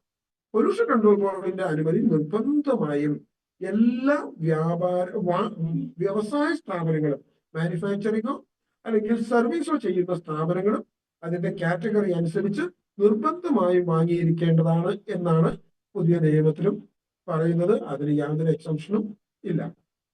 അപ്പൊ നിയമങ്ങൾ അറിഞ്ഞ് നിക്ഷേപം നടത്തണം എന്ന് നിങ്ങൾ പാലിക്കണം. അതുപോലെ തന്നെ ഒരു ഫുഡ് ആയിട്ടുള്ള ഒരു സംരംഭം ചെയ്യണമെങ്കിൽ നമുക്ക് FSSAI രജിസ്ട്രേഷനോ ലൈസൻസോ വേണം. ഏതൊരു ഉൽപ്പന്നമായാലും ശരി, അത് ഉപയോഗിക്കുന്ന ആളുടെ മുമ്പിൽ വെച്ചല്ല പാക്ക് ചെയ്യുന്നത് എങ്കിൽ അതിന്റെ പാക്കർ ലൈസൻസ് എടുക്കണം. ലീഗൽ മെട്രോളജി ഡിപ്പാർട്ട്മെന്റ് ആണ് ഈ ലൈസൻസ് തരുന്നത്. അതുപോലെ പാക്കേജ് ഡ്രിങ്കിങ് വാട്ടർ പോലുള്ള ഉൽപ്പന്നങ്ങൾ ചെയ്യുമ്പോൾ ഫുഡ് സേഫ്റ്റി വേണം. അതുപോലെ ISI മാർക്ക് വേണം. അതുപോലെ ഇലക്ട്രോണിക്സ് ഉൽപ്പന്നങ്ങൾ ചെയ്യണമെങ്കിൽ ISI മാർക്ക് നിർബന്ധമാണ്. അതുപോലുള്ള സ്റ്റാറ്റ്യൂട്ടറി ലൈസൻസുകളൊക്കെ തന്നെ നമ്മൾ എടുക്കാൻ ശ്രമിക്കണം. അതുപോലെ സംരംഭകർക്ക് ഇന്ന് ലൈസൻസ് എടുക്കുന്നതിനുള്ള നടപടിക്രമങ്ങൾ ഏറെക്കുറെ ഉദാരമാക്കിയിട്ടുണ്ട്. പല സംരംഭങ്ങൾക്കും ലൈസൻസുകൾ ഇന്ന് ലളിതവൽക്കരിച്ചിട്ടുണ്ട്. നമുക്കറിയാം, നമ്മുടെ സംരംഭ മേഖലയിൽ സമൂലമായ ഒരു പരിവർത്തനം കൊണ്ടുവന്നത് 2018 Kerala investment promotion and facilitation act എന്ന് പറയുന്ന ഒരു നിയമം വന്നതോടുകൂടിയാണ്. അതിൽ പഞ്ചായത്ത് രാജ് ആക്ടും ഒക്കെ അമെന്റ് ചെയ്തുകൊണ്ടാണ് ആ നിയമം കൊണ്ടുവന്നത്. ഈ നിയമത്തിന്റെ അടിസ്ഥാനത്തിലാണ് കെ സ്വിഫ്റ്റ് എന്ന് പറയുന്ന ഒരു പ്ലാറ്റ്ഫോം നിലവിൽ വന്നത്. ഈ നിയമം പറഞ്ഞു, നിങ്ങൾ ഇനി മുതൽ ഒരു ലൈസൻസ് എടുക്കണമെങ്കിൽ ഓഫീസുകളിൽ പോകേണ്ട ആവശ്യമില്ല. പകരം എന്ത് ചെയ്താൽ മതി? നിങ്ങൾ ഈ കെ സ്വിഫ്റ്റ് എന്ന് പറയുന്ന ഓൺലൈൻ പ്ലാറ്റ്ഫോമിൽ കയറി ആപ്ലിക്കേഷൻ അപ്ലോഡ് ചെയ്താൽ മതി. പഞ്ചായത്തിലോ മുനിസിപ്പാലിറ്റിക്കോ ഏതുമായിട്ടുള്ള 10-28 ഡിപ്പാർട്ട്മെന്റുകൾക്കുള്ള ലൈസൻസുകൾ നിങ്ങൾ സോഫ്റ്റ്വെയറിൽ കയറി അപ്ലോഡ് ചെയ്തു കഴിഞ്ഞാൽ നിങ്ങൾക്ക് 10 ലൈസൻസ് വേണമെങ്കിലും ഒറ്റ അപേക്ഷ മതി. 10 സ്ഥലങ്ങളിലേക്ക് സെൻഡ് ചെയ്താൽ മതി. അതിന്റെ സ്റ്റാറ്റ്യൂട്ടറി ഫീസൊക്കെ നമ്മൾ അടയ്ക്കണം. ഇത് അടച്ച് ആപ്ലിക്കേഷൻ അപ്ലോഡ് ചെയ്ത് കഴിഞ്ഞാൽ അതിലെന്തെങ്കിലും കുറവുകളുണ്ട് എങ്കിൽ 15 ദിവസത്തിനുള്ളിൽ നിങ്ങളെ വിളിച്ചു വരുത്തി അത് പരിഹരിക്കണം. ഒരു കുറവില്ല എങ്കിൽ 30 ദിവസത്തിനുള്ളിൽ നിങ്ങൾക്ക് ലൈസൻസ് തരണം. ഇത് ഓട്ടോമാറ്റിക് ആയിട്ട് വർക്ക് ചെയ്യും ഈ സിസ്റ്റം. ഇവിടെ സെക്രട്ടറി ഇല്ല അല്ലെങ്കിൽ കമ്മിറ്റി കൂടിയില്ല എന്നൊന്നും പറഞ്ഞ് ഈ ലൈസൻസിനെ തടയാൻ പറ്റില്ല. അപ്പൊ നമുക്ക് ഓൺലൈനായിട്ട് ഈ ഓഫീസുകളിൽ പോകാതെ തന്നെ ലൈസൻസുകൾ എടുക്കുന്നതിനുള്ള വൃത്തിയായ ഒരു സൗകര്യം, മെച്ചപ്പെട്ട ഒരു സൗകര്യം കെ സ്വിഫ്റ്റ് എന്ന് പറയുന്ന പ്ലാറ്റ്ഫോമിലുണ്ട്. ഇപ്പൊ പുതിയ ഒരു നിയമം വന്ന കാര്യം ഞാൻ പറഞ്ഞു. 2025 പഞ്ചായത്ത് രാജ് ചട്ടങ്ങൾ എന്ന് പറയുന്ന നിയമം. ആ നിയമത്തിൽ ഈ കെ സ്വിഫ്റ്റ് അനുസരിച്ച് മാത്രമായിരിക്കുമോ ലൈസൻസ് എന്ന് പറയാൻ കഴിയില്ല. അതിനു വേണ്ടിയിട്ട് പ്രത്യേകമായ സോഫ്റ്റ്വെയറുകൾ ഈ പറയുന്ന പഞ്ചായത്ത് LSTD ഡിപ്പാർട്ട്മെന്റ് ഉണ്ടാക്കും എന്ന് തന്നെയാണ് അതിൽ പറഞ്ഞിട്ടുള്ളത്. ഇപ്പൊ തന്നെ അതിന്റെ ഒരു സോഫ്റ്റ്വെയർ അവൈലബിൾ ആണ്. അതിന്റെ ഒരു അപ്ഗ്രേഡഡ് വേർഷൻ ആയിരിക്കും എന്നാണ് ഞാൻ പ്രതീക്ഷിക്കുന്നത്. അത് വരുന്നതോടെ അതിൽ നമ്മൾ അപേക്ഷ അപ്ലോഡ് ചെയ്താൽ മതി. ഇനി അപ്പൊ പലപ്പോഴും നമ്മുടെ സംരംഭകർക്ക് ഒരു സംശയം തോന്നും, ഇതില് തനിച്ച് കയറി അപേക്ഷ അപ്ലോഡ് ചെയ്യാൻ എനിക്ക് വേണ്ടത്ര ശേഷിയില്ല, എനിക്ക് ടെക്നിക്കലായിട്ട് ഞാൻ അത്ര കേപ്പബിൾ അല്ല, അല്ലെങ്കിൽ പുറത്തു കൊടുത്ത് ചെയ്യിക്കാനും എനിക്ക് വലിയ ബുദ്ധിമുട്ടാണ്. അങ്ങനെ വന്നാൽ എന്ത് ചെയ്യും? തീർച്ചയായും വളരെ പ്രധാനപ്പെട്ട ഒരു ചോദ്യമാണ്. നമ്മുടെ സംരംഭകരെ സംബന്ധിച്ചിടത്തോളം ഏതെങ്കിലും കാരണവശാൽ നമുക്ക് കെ സ്വിഫ്റ്റിൽ കയറി ആപ്ലിക്കേഷൻ അപ്ലോഡ് ചെയ്യാൻ കഴിയുന്നില്ല എങ്കിൽ അത്തരം ആപ്ലിക്കേഷനുകൾ സൗജന്യമായി അപ്ലോഡ് ചെയ്ത് കൊടുക്കുന്നതിന് സർക്കാർ തലത്തിലൊരു സംവിധാനമുണ്ട്. എല്ലാ താലൂക്ക് വ്യവസായ ഓഫീസുകളിലും ഇപ്പോൾ ഫെസിലിറ്റേറ്റർ എന്ന് പറയുന്ന ഒരു ജീവനക്കാരന്റെ സേവനം നിങ്ങൾക്ക് ലഭ്യമാണ്. ഈ ഫെസിലിറ്റേറ്ററെ പ്രത്യേകമായി തിരഞ്ഞെടുത്ത് പ്രത്യേകമായി ട്രെയിനിങ് കൊടുത്ത് എല്ലാ താലൂക്ക് വ്യവസായ കേന്ദ്രങ്ങളിലും നിയമിച്ചിട്ടുണ്ട്. നിങ്ങൾ അദ്ദേഹത്തിന്റെ അടുത്ത് ചെന്ന് കഴിഞ്ഞാൽ കെ സ്വിഫ്റ്റ് പ്രകാരമുള്ള ലൈസൻസ് മാത്രമല്ല, ഫുഡ് സേഫ്റ്റിയോ പാക്കർ ലൈസൻസോ ഏതൊരു ലൈസൻസും ഫ്രീ ആയി അദ്ദേഹത്തിന്റെ സമയം സൗകര്യവും എല്ലാം അനുസരിച്ച് എടുത്തു തരുന്നതിനുള്ള ഒരു സൗകര്യം ഇപ്പോൾ ഉണ്ടായിട്ടുണ്ട്. അപ്പൊ നിങ്ങൾക്ക് ഒരു പൊല്യൂഷൻ കൺട്രോൾ ബോർഡിന്റെ ലൈസൻസ് വേണമെങ്കിൽ, കൺസെന്റ് ടു എസ്റ്റാബ്ലിഷ് വേണമെങ്കിൽ, കൺസെന്റ് ടു ഓപ്പറേറ്റ് വേണമെങ്കിൽ നിങ്ങൾ എവിടെ പോയാൽ മതി? നിങ്ങൾ നിങ്ങളുടെ തൊട്ടടുത്തുള്ള താലൂക്ക് വ്യവസായ കേന്ദ്രത്തിന് പോയാൽ മതി, പറഞ്ഞാൽ മതി. അവര് അത് എടുക്കാൻ വേണ്ട സൗകര്യങ്ങൾ ചെയ്തു തരും. അതുപോലെ ഞാൻ സൂചിപ്പിച്ചു നിയമങ്ങളിൽ വലിയ മാറ്റങ്ങൾ വന്നിരിക്കുന്നു എന്ന്. ഇപ്പൊ 2018 Kerala investment promotion and facilitation act ആണ് ഇതിൽ ഏറ്റവും പ്രധാനപ്പെട്ട ഒരു നിയമം എന്ന് പറയുന്നത്. ഇത് ഒത്തിരി സൗകര്യങ്ങൾ സംരംഭകർക്ക് ചെയ്തു കൊടുത്ത കേരളത്തിലെ സംരംഭകരുടെ ചരിത്രത്തിൽ മഗ്ന കാർട്ട എന്ന് വിശേഷിപ്പിക്കാവുന്ന അതിബൃഹത്തായ ഒരു നിയമമാണ്. ഈ നിയമമാണ് പറഞ്ഞത് സ്റ്റോപ്പ് മെമ്മോ ഒന്നും പഞ്ചായത്തുകൾ അങ്ങനെ കൊടുക്കാൻ പാടില്ല, പരിശോധനകൾ ജോയിന്റ് ആയിട്ട് നടത്തണം, എല്ലാവരും ഈ പറയുന്ന എല്ലാ ലൈസൻസുകളും എടുക്കേണ്ടതില്ല. ഫോർ എക്സാമ്പിൾ പറഞ്ഞു കഴിഞ്ഞാൽ DMO ലൈസൻസ്, ഡിസ്ട്രിക്ട് മെഡിക്കൽ ഓഫീസറുടെ ലൈസൻസ് എല്ലാവരും എടുക്കേണ്ട ആവശ്യമില്ല, മെഡിക്കൽ സ്ഥാപനങ്ങൾ മാത്രം എടുത്താൽ മതി. അതുപോലെ ഒരു സ്ഥാപനം പൊല്യൂഷൻ ഉണ്ടാക്കുന്നു എന്നൊരു പരാതി കിട്ടിയാൽ ഉടൻ തന്നെ പഞ്ചായത്ത് സെക്രട്ടറി പോയി പരിശോധിച്ച് അതിന് സ്റ്റോപ്പ് മെമ്മോ കൊടുക്കാൻ പാടില്ല. ആ പഞ്ചായത്തിൽ അങ്ങനെ ഒരു പൊല്യൂഷൻ നിലനിൽക്കുന്നുണ്ട് എങ്കിൽ അത് പരിഹരിക്കാൻ മതിയായ സമയം സംരംഭകർക്ക് കൊടുക്കണം. ആ സമയത്തിൽ അത് പരിഹരിച്ചില്ല എങ്കിൽ മാത്രമേ ഈ സ്ഥാപനങ്ങൾക്ക് സ്റ്റോപ്പ് മെമ്മോ കൊടുക്കാവൂ എന്ന് അസന്നിഗ്ധമായി പറഞ്ഞ ഒരു നിയമമാണ് 2018 Kerala investment promotion and facilitation act എന്ന് പറയുന്നത്. ഈ നിയമം തരുന്ന ഒരു പ്രൊട്ടക്ഷൻ സംരംഭകർക്ക് വളരെ വളരെ വിലപ്പെട്ടതാണ്, വലുതാണ്. ഈ നിയമം അനുസരിച്ചാണ് കാസിറ്റ് എന്ന് പറയുന്ന പ്ലാറ്റ്ഫോം വരികയും ലൈസൻസ് എടുത്തുകൊണ്ട് വർക്ക് ചെയ്യാവുന്ന അപേക്ഷകൾ അതിൽ പുട്ടപ്പ് ചെയ്യാവും എന്നുള്ള നിയമവും വന്നു. അതിനുശേഷമാണ് 2019 MSME ഫെസിലിറ്റേഷൻ ആക്ട് എന്നൊരു നിയമം വന്നു. MSME facilitation act 2019. ഈ നിയമം പറഞ്ഞത് നിങ്ങൾക്കൊരു സംരംഭം തുടങ്ങണമെന്ന് ഉണ്ട് എങ്കിൽ ലൈസൻസിനായി വേണ്ടി കാത്തു നിൽക്കേണ്ടതില്ല, നിങ്ങൾ ആ സംരംഭം തുടങ്ങിക്കോളൂ. ഈ സംരംഭം തുടങ്ങിയിട്ട് 3.5 വർഷം കഴിഞ്ഞതിന് ശേഷം മാത്രം നിങ്ങൾ സ്റ്റാറ്റ്യൂട്ടറി ലൈസൻസുകൾ എടുത്താൽ മതി. എന്നാൽ പൊല്യൂഷൻ കൺട്രോൾ ബോർഡ് പോലുള്ള അനുമതികൾ നിങ്ങൾ നേടിയിരിക്കണം എന്ന് പറഞ്ഞ ഒരു നിയമമാണ് 2019 Kerala investment promotion and facilitation act. ഈ നിയമം വന്നതോടുകൂടി ഒത്തിരി സംരംഭങ്ങൾ 3.5 വർഷക്കാലത്ത് അനുമതി വാങ്ങുകയും തുടങ്ങുകയും ചെയ്തിട്ടുണ്ട്. നിരവധി സംരംഭങ്ങൾ നടന്നുകൊണ്ടിരിക്കുന്നു. അത്തരം സംരംഭങ്ങൾക്കുള്ള ഏറ്റവും അനുയോജ്യമായ, ഏറ്റവും എന്താ പറയുന്ന, അവർക്ക് സൗകര്യപ്പെടുത്തി കൊടുക്കുന്ന, അവർക്ക് ഗുണം ചെയ്യുന്ന ഒരു നിയമമാണ് ഈ 18-ാം തീയതി കഴിഞ്ഞ തിങ്കളാഴ്ച ഗസറ്റ് വഴി പുറത്തു വന്നത്. അതായത് ഇങ്ങനെ ഒരു 3.5 വർഷത്തെ ഗ്യാപ്പിന് 3.5 വർഷത്തേക്ക് ലൈസൻസ് ഒന്നും വേണ്ട എന്ന നിയമം വെച്ച് അതിന് കാസെറ്റ് തന്നെയാണ് ഉപയോഗിക്കുന്നത്. കാസെറ്റിൽ കയറി ഒരു ആപ്ലിക്കേഷൻ അപ്ലോഡ് ചെയ്ത് ഇൻ പ്രിൻസിപ്പിൾ അപ്രൂവൽ നേടിയിട്ടുണ്ട് എങ്കിൽ അവർക്ക് 3.5 വർഷം കഴിഞ്ഞാൽ ഗ്രീൻ വൈറ്റ് കാറ്റഗറിയിലാണ് അവരുടെ സംരംഭമെങ്കിൽ അവർക്ക് സ്വാഭാവികമായും പഞ്ചായത്തിൽ പോയിട്ട് പഞ്ചായത്തിന്റെ ലൈസൻസ് എടുക്കേണ്ട ആവശ്യമേ ഇല്ല. മറിച്ച് പഞ്ചായത്തിൽ നിന്നും ഒരു രജിസ്ട്രേഷൻ എടുത്താൽ മതിയാകും. ഈ രജിസ്ട്രേഷനുള്ള ഫോർമാലിറ്റീസ് ഉടനെ ക്ലിയർ ചെയ്ത് ഓൺലൈൻ സംവിധാനം ഏർപ്പെടുത്തുകയും ചെയ്യും. അപ്പോൾ നിയമങ്ങൾ അറിഞ്ഞ നിക്ഷേപം നടത്തുക, നിയമപരമായി നമുക്കുണ്ടായിട്ടുള്ള സൗകര്യങ്ങൾ നമ്മൾ ഉപയോഗപ്പെടുത്തുക എന്നുള്ളതാണ്.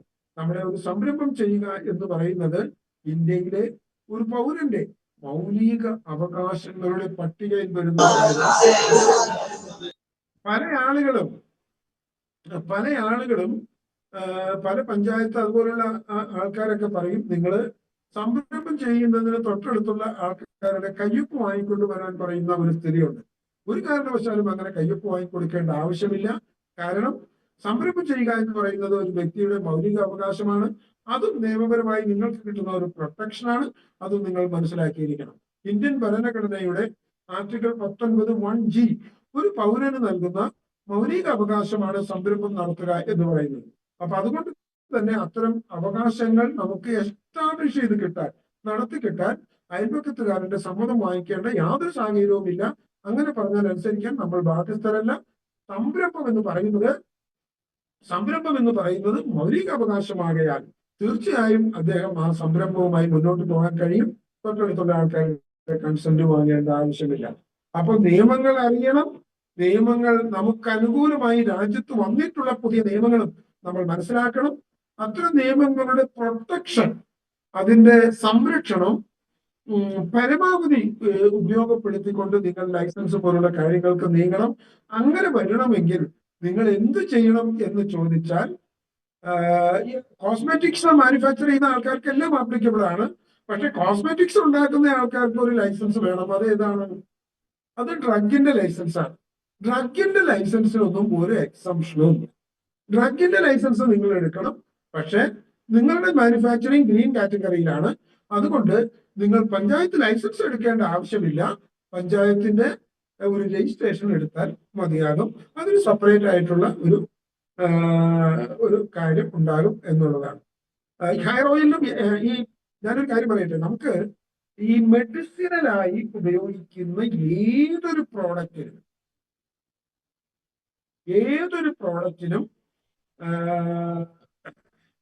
ഈ പറയുന്ന ഡ്രഗിന്റെ ലൈസൻസ് നിർബന്ധമാണ്. ആയുർവേദത്തിന് ലൈസൻസ് കൊടുക്കുന്നതിന് ഡ്രഗിൽ തന്നെ പുതിയൊരു സംവിധാനം ഏർപ്പെടുത്തിയിട്ടുണ്ട്, ആയുർവേദ ഉൽപ്പന്നങ്ങൾ. അപ്പൊ അതില്ലാതെ ഒരു സ്ഥാപനവും ഒരു എണ്ണയും ഒരു സോപ്പും ഒരു സോപ്പ് ഓയിലും നമ്മൾ ഉണ്ടാക്കിയാനോ വിൽക്കാനോ സ്റ്റോക്ക് ചെയ്യാനോ ഡിസ്ട്രിബ്യൂട്ട് ചെയ്യാനോ പാടില്ല എന്നുള്ളതാണ് നിയമം. നിയമം അനുസരിച്ച് ഈ ലൈസൻസ് നിയമം അനുസരിച്ച് നമ്മൾ എടുത്തിട്ട് മാത്രമേ ചെയ്യാവൂ. ഇതിന് എക്സംഷൻ ഇല്ല.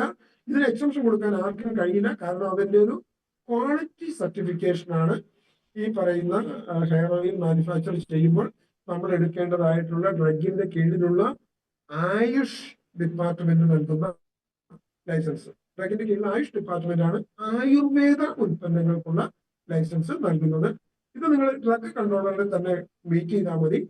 എല്ലാ ജില്ലാ കളക്ടറേറ്റുകളിലും ജില്ലാ ഡ്രഗ് കൺട്രോളറുടെ ഓഫീസുണ്ട്. അവിടെ പോയി നേരിട്ട് കാര്യങ്ങൾ മനസ്സിലാക്കുന്നതായിരിക്കും എപ്പോഴും ഉത്തമം. അപ്പോൾ ലൈസൻസുകൾ നിയമങ്ങൾ പാലിച്ചുകൊണ്ട് സംരംഭം ചെയ്യാൻ സംരംഭകർ ശ്രദ്ധിക്കണം എന്നുള്ളതാണ് എനിക്ക് അഞ്ചാമത് പറയാനുള്ളത്. ആറാമത് ഞാൻ പറയുന്നത് ഈ പങ്കാളികളെ നിശ്ചയിക്കുമ്പോൾ ശ്രദ്ധ വേണം എന്നുള്ളതാണ്. പങ്കാളികൾ നിശ്ചയിക്കുമ്പോൾ നമ്മൾ പാർട്ട്ണർമാരെയോ അല്ലെങ്കിൽ ലിമിറ്റഡ് കമ്പനികളുടെ ഡയറക്ടർമാരെയൊക്കെ തോന്നിയാൽ പോലെ നമ്മൾ നിശ്ചയിക്കരുത്. അവരിൽ നിന്നും ഏതെങ്കിലും തരത്തിലുള്ള കൃത്യമായിട്ടുള്ള സർവീസ് കിട്ടുമെങ്കിൽ മാത്രമേ നമ്മൾ ഇവരെ എടുക്കാവൂ. ഒരു പാർട്ട്ണറെ നിശ്ചയിക്കുന്നതെങ്കിൽ ആ പാർട്ട്ണറിൽ നിന്നും ഒന്നുകിൽ സാമ്പത്തികം കിട്ടണം, ഇല്ലെങ്കിൽ സാങ്കേതികം കിട്ടണം, ഇല്ലെങ്കിൽ മാർക്കറ്റബിലിറ്റി കിട്ടണം, അല്ലെങ്കിൽ ടെക്നിക്കൽ നോഹോ പോലുള്ള കാര്യങ്ങൾ കിട്ടണം. ഏതെങ്കിലും രീതിയിലുള്ള ഒരു കാര്യം നമുക്ക് കിട്ടണം. അത് കൃത്യമായി വ്യവസ്ഥാപിതമായ രീതിയിലായിരിക്കണം. പല സംരംഭകരും തുടക്കത്തിൽ എന്റെ കൂട്ടുകാരനാണ്, എന്റെ റിലേറ്റീവാണ്, എനിക്ക് വളരെ ഇഷ്ടമുള്ള ആളാണ് എന്നൊക്കെ പറഞ്ഞുകൊണ്ട് പാർട്ട്ണർമാരെ ചേർക്കും. കുറച്ച് കഴിയുമ്പോൾ സംരംഭം നന്നായി നടന്ന് കുറച്ച് ലാഭമൊക്കെ ആയി കഴിയുമ്പോൾ ഇവർ തമ്മിലുള്ള പ്രശ്നങ്ങൾ രൂക്ഷമാവുകയും പല സംരംഭങ്ങളും ഇതിന്റെ അടിസ്ഥാനത്തിൽ നിർത്തിപ്പോകേണ്ട സാഹചര്യം ഉണ്ടാവുകയും ചെയ്തിട്ടുണ്ട്. അതുകൊണ്ട് അതിനെക്കുറിച്ച് കൂടുതൽ ഞാൻ പറയുന്നില്ല. നിങ്ങൾ പങ്കാളിത്ത വ്യവസ്ഥയിലോ ഒരു സംരംഭം ചെയ്യാൻ ഉദ്ദേശിക്കുകയാണ് എങ്കിൽ അതിലെടുക്കുന്ന പങ്കാളിയെ സംബന്ധിച്ച് വളരെ വിജിലന്റ് ആയിരിക്കണം. വളരെ ആഴത്തിൽ പരിശോധിച്ച് ആവശ്യമെങ്കിൽ മാത്രമേ അത്തരം പങ്കാളികളെ ചേർക്കാവൂ എന്നുള്ളതാണ് ആറാമത് പറയാനുള്ള കാര്യം. ഏഴാമത് നമ്മൾ ഏതൊരു സംരംഭം തുടങ്ങുമ്പോഴും നമ്മൾ അതിനൊരു പുതുമ കൊണ്ടുവരാൻ ശ്രമിക്കണം. അതായത് ഇന്നവേറ്റീവ് ചെയ്യണം. നമ്മൾ റെഗുലറായിട്ട് ഇന്നവേറ്റ് ചെയ്യണം. സ്ഥിരമായ പുതുമ കൊണ്ടുവരണം. ഇപ്പൊ നമ്മൾ നിലവിലുള്ള ഒരു പ്രോഡക്റ്റ് ആയിരിക്കാം, ഒരു സർവീസ് ആയിരിക്കാം ഒരുപക്ഷെ നാം തിരഞ്ഞെടുക്കുന്നത്. അങ്ങനെ ഒരു പ്രോഡക്റ്റ് ചെയ്യുമ്പോഴും ഏതെങ്കിലും ഒരു രീതിയിൽ അതിനെ വ്യത്യാസപ്പെടുത്തുന്ന രീതിയിലുള്ള ഘടകം അതിലുണ്ടാകും. അത് അതിന്റെ പാക്കേജിങ്ങിലാകാം, അതിന്റെ യൂസേജിലാകാം, അതിന്റെ ടൈംലി അവൈലബിലിറ്റിയിലാകാം. ചില പ്രോഡക്റ്റുകൾ ചില സമയത്ത് മാത്രമേ കിട്ടൂ, പക്ഷെ ഞങ്ങളുടെ പ്രോഡക്റ്റ് ഏത് സമയത്ത് കിട്ടും. ചില പ്രോഡക്റ്റുകൾ 50 കിലോന്റെ ചാക്കിലേ കിട്ടൂ, പക്ഷെ ഞങ്ങളുടെ പ്രോഡക്റ്റുകൾ 10 കിലോന്റെയും 5 കിലോന്റെയും കിട്ടും. അത് പുതുമയാണ്. അതുപോലെ ഞങ്ങളുടെ പ്രോഡക്റ്റുകൾ നിങ്ങളുടെ വീട്ടിൽ എത്തിച്ചു തരും, മറ്റാരും അങ്ങനെ ചെയ്യുന്നില്ല. അതൊരു പുതുമയാണ്. ഞങ്ങളുടെ പ്രോഡക്റ്റുകൾക്ക് വില മറ്റു പ്രോഡക്റ്റുകളെക്കാൾ കുറവാണ്. അതൊരു ഇന്നോവേഷനാണ്, പുതുമയാണ്. അങ്ങനെ ഏതൊക്കെ രീതിയിൽ വ്യത്യാസപ്പെടുത്താമോ, ഏതൊക്കെ രീതിയിൽ ഇതിനെ കൺവീനിയൻസ് ആക്കാമോ, കുറച്ചും കൂടി പറഞ്ഞാൽ കുറച്ചും കൂടി കസ്റ്റമൈസ്ഡ് ആയിട്ട് നമുക്ക് പ്രോഡക്റ്റുകൾ മാനുഫാക്ചർ ചെയ്യാൻ കഴിയുമോ, സർവീസുകൾ പ്രൊവൈഡ് ചെയ്യാൻ കഴിയുമോ, ആ രീതിയിലുള്ള നിരന്തരമായ ഒരു അന്വേഷണം വേണം എന്നുള്ളതാണ്. ഒരു സംരംഭകന്റെ എസൻഷ്യൽ ആയിട്ടുള്ള ഒരു ക്വാളിറ്റി എന്ന് പറയുന്നത് ഇന്നവേഷനാണ്. ഇന്നവേറ്റ് ചെയ്യുക എന്നുള്ളതാണ്. രാജ്യത്ത് നടക്കുന്ന മാറ്റങ്ങളെ നമ്മുടെ സംരംഭത്തിന് ഗുണകരമായ രീതിയിൽ പ്രയോജനപ്പെടുത്തുക എന്നുള്ളതാണ്. ഇപ്പൊ നമുക്കറിയാം എത്രയോ മാറ്റങ്ങൾ നമ്മുടെ ഉൽപാദന വിതരണ സംവിധാനത്തിൽ വന്നുകൊണ്ടിരിക്കുന്നു. ആർട്ടിഫിഷ്യൽ ഇന്റലിജൻസ് ഇന്ന് ഈ സമസ്ത മേഖലകളെയും ടച്ച് ചെയ്തുകൊണ്ടിരിക്കുകയാണ്. ഇങ്ങനെ ഒരു ആർട്ടിഫിഷ്യൽ ഇന്റലിജൻസിന്റെ ഒരു മേഖല ഏതൊക്കെ രീതിയിൽ പുതു സംരംഭങ്ങൾക്ക് യൂട്ടിലൈസ് ചെയ്യാൻ കഴിയും എന്ന് നമ്മൾ തുടക്കം മുതലേ ആലോചിക്കണം. എല്ലാ സംരംഭങ്ങൾക്കും ഒരു പക്ഷേ അത് അങ്ങനെ കഴിയണമെന്നില്ല. എന്നാൽ കഴിയാവുന്ന സംരംഭങ്ങളെല്ലാം തന്നെ അത്തരം കാര്യങ്ങൾ ഉപയോഗിക്കണം. അതുപോലെ മാറി വരുന്ന ടെക്നോളജി, സാങ്കേതിക വിദ്യകൾ, ഈ സാങ്കേതിക വിദ്യകളൊക്കെ തന്നെ നമ്മുടെ സംരംഭത്തിന് ഗുണകരമായ രീതിയിൽ ഉപയോഗപ്പെടുത്തണം. ഇങ്ങനെ മാറി വരുന്ന സാങ്കേതിക വിദ്യകൾ ഉപയോഗപ്പെടുത്തുമ്പോൾ നമുക്ക് കോസ്റ്റ് കുറയ്ക്കാൻ പറ്റും, ഉൽപ്പന്നത്തിന്റെയും സേവനത്തിന്റെയും ക്വാളിറ്റി കൂട്ടാൻ പറ്റും, നമുക്ക് വലിയ തോതിലുള്ള നേട്ടം ഉണ്ടാക്കാൻ പറ്റും. അപ്പോൾ നിങ്ങൾ നിരന്തരമായ പുതുമ ഏതൊരു സംരംഭം ചെയ്യുമ്പോഴും ആ സംരംഭത്തിന് മാർക്കറ്റിൽ നിന്ന് ലഭിക്കുന്നതിനെ വ്യത്യാസപ്പെടുത്തുന്ന ഒരു ഘടകം, ഒരു എലമെന്റ് കൊണ്ടുവരാൻ ശ്രമിച്ചാൽ നിങ്ങൾക്ക് മാർക്കറ്റിലേക്കുള്ള എൻട്രൻസ് വളരെ എളുപ്പമായിരിക്കും. വളരെ പെട്ടെന്ന് നിങ്ങൾക്കത് മാർക്കറ്റ് ക്യാച്ച് ചെയ്തുകൊണ്ട് പോകാനും കഴിയും. ഇപ്പൊ പാക്കേജിങ്ങിലൊക്കെ വളരെ നന്നായിട്ട് ശ്രദ്ധിക്കാം. ഞാൻ ഈ മലപ്പുറം ജില്ലയില് ഒരു സംരംഭകനെ ഇന്റർവ്യൂ ചെയ്യാൻ പോയപ്പോ അദ്ദേഹം പറഞ്ഞത് 1 കോടി രൂപയ്ക്ക് ഞാൻ കപ്പയുടെ ചിപ്സ് വിൽക്കുമെന്നാണ്. 1 കോടി രൂപയ്ക്ക് ഒരു മാസം കപ്പയുടെ ചിപ്സ് വിൽക്കുന്ന സംരംഭകരുണ്ട് മലപ്പുറം ജില്ലയിൽ. അപ്പൊ അത് പറഞ്ഞു വന്നപ്പോൾ അദ്ദേഹം പറയുന്നത് എനിക്ക് 40% നെറ്റ് പ്രോഫിറ്റ് അതിൽ നിന്ന് കിട്ടുന്നത്. വളരെ ചെറുതായിട്ട് വീട്ടിൽ തുടങ്ങിയ ഒരു ബിസിനസ്സാണ് കപ്പയുടെ ചിപ്സ് മാത്രം. ഈ കപ്പയുടെ ചിപ്സ് മാത്രം ഞാൻ അത്ഭുതപ്പെട്ടു പോയി. 1 കോടി രൂപയ്ക്കൊക്കെ കപ്പയുടെ ചിപ്സ് ഒരു സാധാരണ സംരംഭകൻ വിൽക്കാമെന്ന് പറഞ്ഞാൽ ഇതിനൊക്കെയുള്ള സാധ്യതയുണ്ടോ? അപ്പൊ അദ്ദേഹം പറഞ്ഞു, ഞാൻ തുടക്കം മുതൽ ശ്രദ്ധിച്ച 2-3 കാര്യങ്ങളുണ്ട്. ഏറ്റവും പ്രധാനപ്പെട്ടത് ഈ കപ്പയിൽ തന്നെ വെറൈറ്റി ഓഫ് ചിപ്സ് ആണ്. ആ കപ്പയുടെ വട്ടത്തിലുള്ളത്, നീളത്തിലുള്ളത്, ചതുരത്തിലുള്ളത്, കോർണറിലുള്ളത്, കൊത്തു കൊത്തായിട്ടുള്ളത്, അങ്ങനെ വ്യത്യസ്തമായിട്ടുള്ള ഒരു 12ഓളം ഇനം കപ്പ ചിപ്സ്. അതിൽ തന്നെ മുളക് പുരട്ടിയത്, മുളക് പുരട്ടാത്തത്, കുർക്കുറയുടെയും ലൈസിന്റെയും ഫ്ലേവർ ആഡ് ചെയ്യുന്നത്, ഇതൊക്കെ. അതിൽ തന്നെ അതിന്റെ പാക്കേജിങ് സാധാരണ പോളിത്തീൻ കവറിന് അപ്പുറത്ത് കണ്ടെയ്നർ പാക്കേജിങ്ങുകൾ സ്വീകരിച്ചു കപ്പയുടെ ചിപ്സിന്. അതിന് പ്രീമിയം വിലയ്ക്ക് വാങ്ങാൻ ആളുണ്ടായി. അങ്ങനെ വന്നപ്പോൾ അദ്ദേഹത്തിന് 1 കോടി രൂപയ്ക്ക് കപ്പയുടെ ചിപ്സ് ഒരു മാസം വിൽക്കാൻ പറ്റി. 40% നെറ്റ് പ്രോഫിറ്റ് കിട്ടുന്ന ബിസിനസ്. അതിന് കുറെ രഹസ്യങ്ങൾ അദ്ദേഹം പറഞ്ഞു. അദ്ദേഹം പറഞ്ഞത് 12 മണിയായി, ഒത്തിരി നീട്ടിക്കൊണ്ട് പോകുന്നില്ല. അദ്ദേഹം പറഞ്ഞത്, ഞാൻ ഈ കപ്പയുടെ ചിപ്സ് ഉണ്ടാക്കുമ്പോൾ വെളിച്ചെണ്ണ ഉപയോഗിക്കില്ല, സൺഫ്ലവർ ഓയിൽ ഉപയോഗിക്കില്ല, അതുപോലെ മറ്റു തരം ഓയിലുകളൊന്നും ഉപയോഗിക്കില്ല. ആകെ ഉപയോഗിക്കുന്നത് റൈസ് ബ്രാൻ ഓയിൽ മാത്രമാണെന്നാണ്. റൈസ് ബ്രാൻ ഓയിൽ ഉപയോഗിക്കുന്നു. വിറകിട്ട് കത്തിക്കില്ല, ഗ്യാസ് അടുപ്പ് ഉപയോഗിക്കില്ല, അതുപോലെ ഇലക്ട്രിക് അടുപ്പ് ഉപയോഗിക്കില്ല. പിന്നെ ഏത് അടുപ്പാണ് ഉപയോഗിക്കുന്നതെന്ന് ചോദിച്ചപ്പോൾ അദ്ദേഹം പറഞ്ഞു, ഞാൻ ഉപയോഗിക്കുന്നത്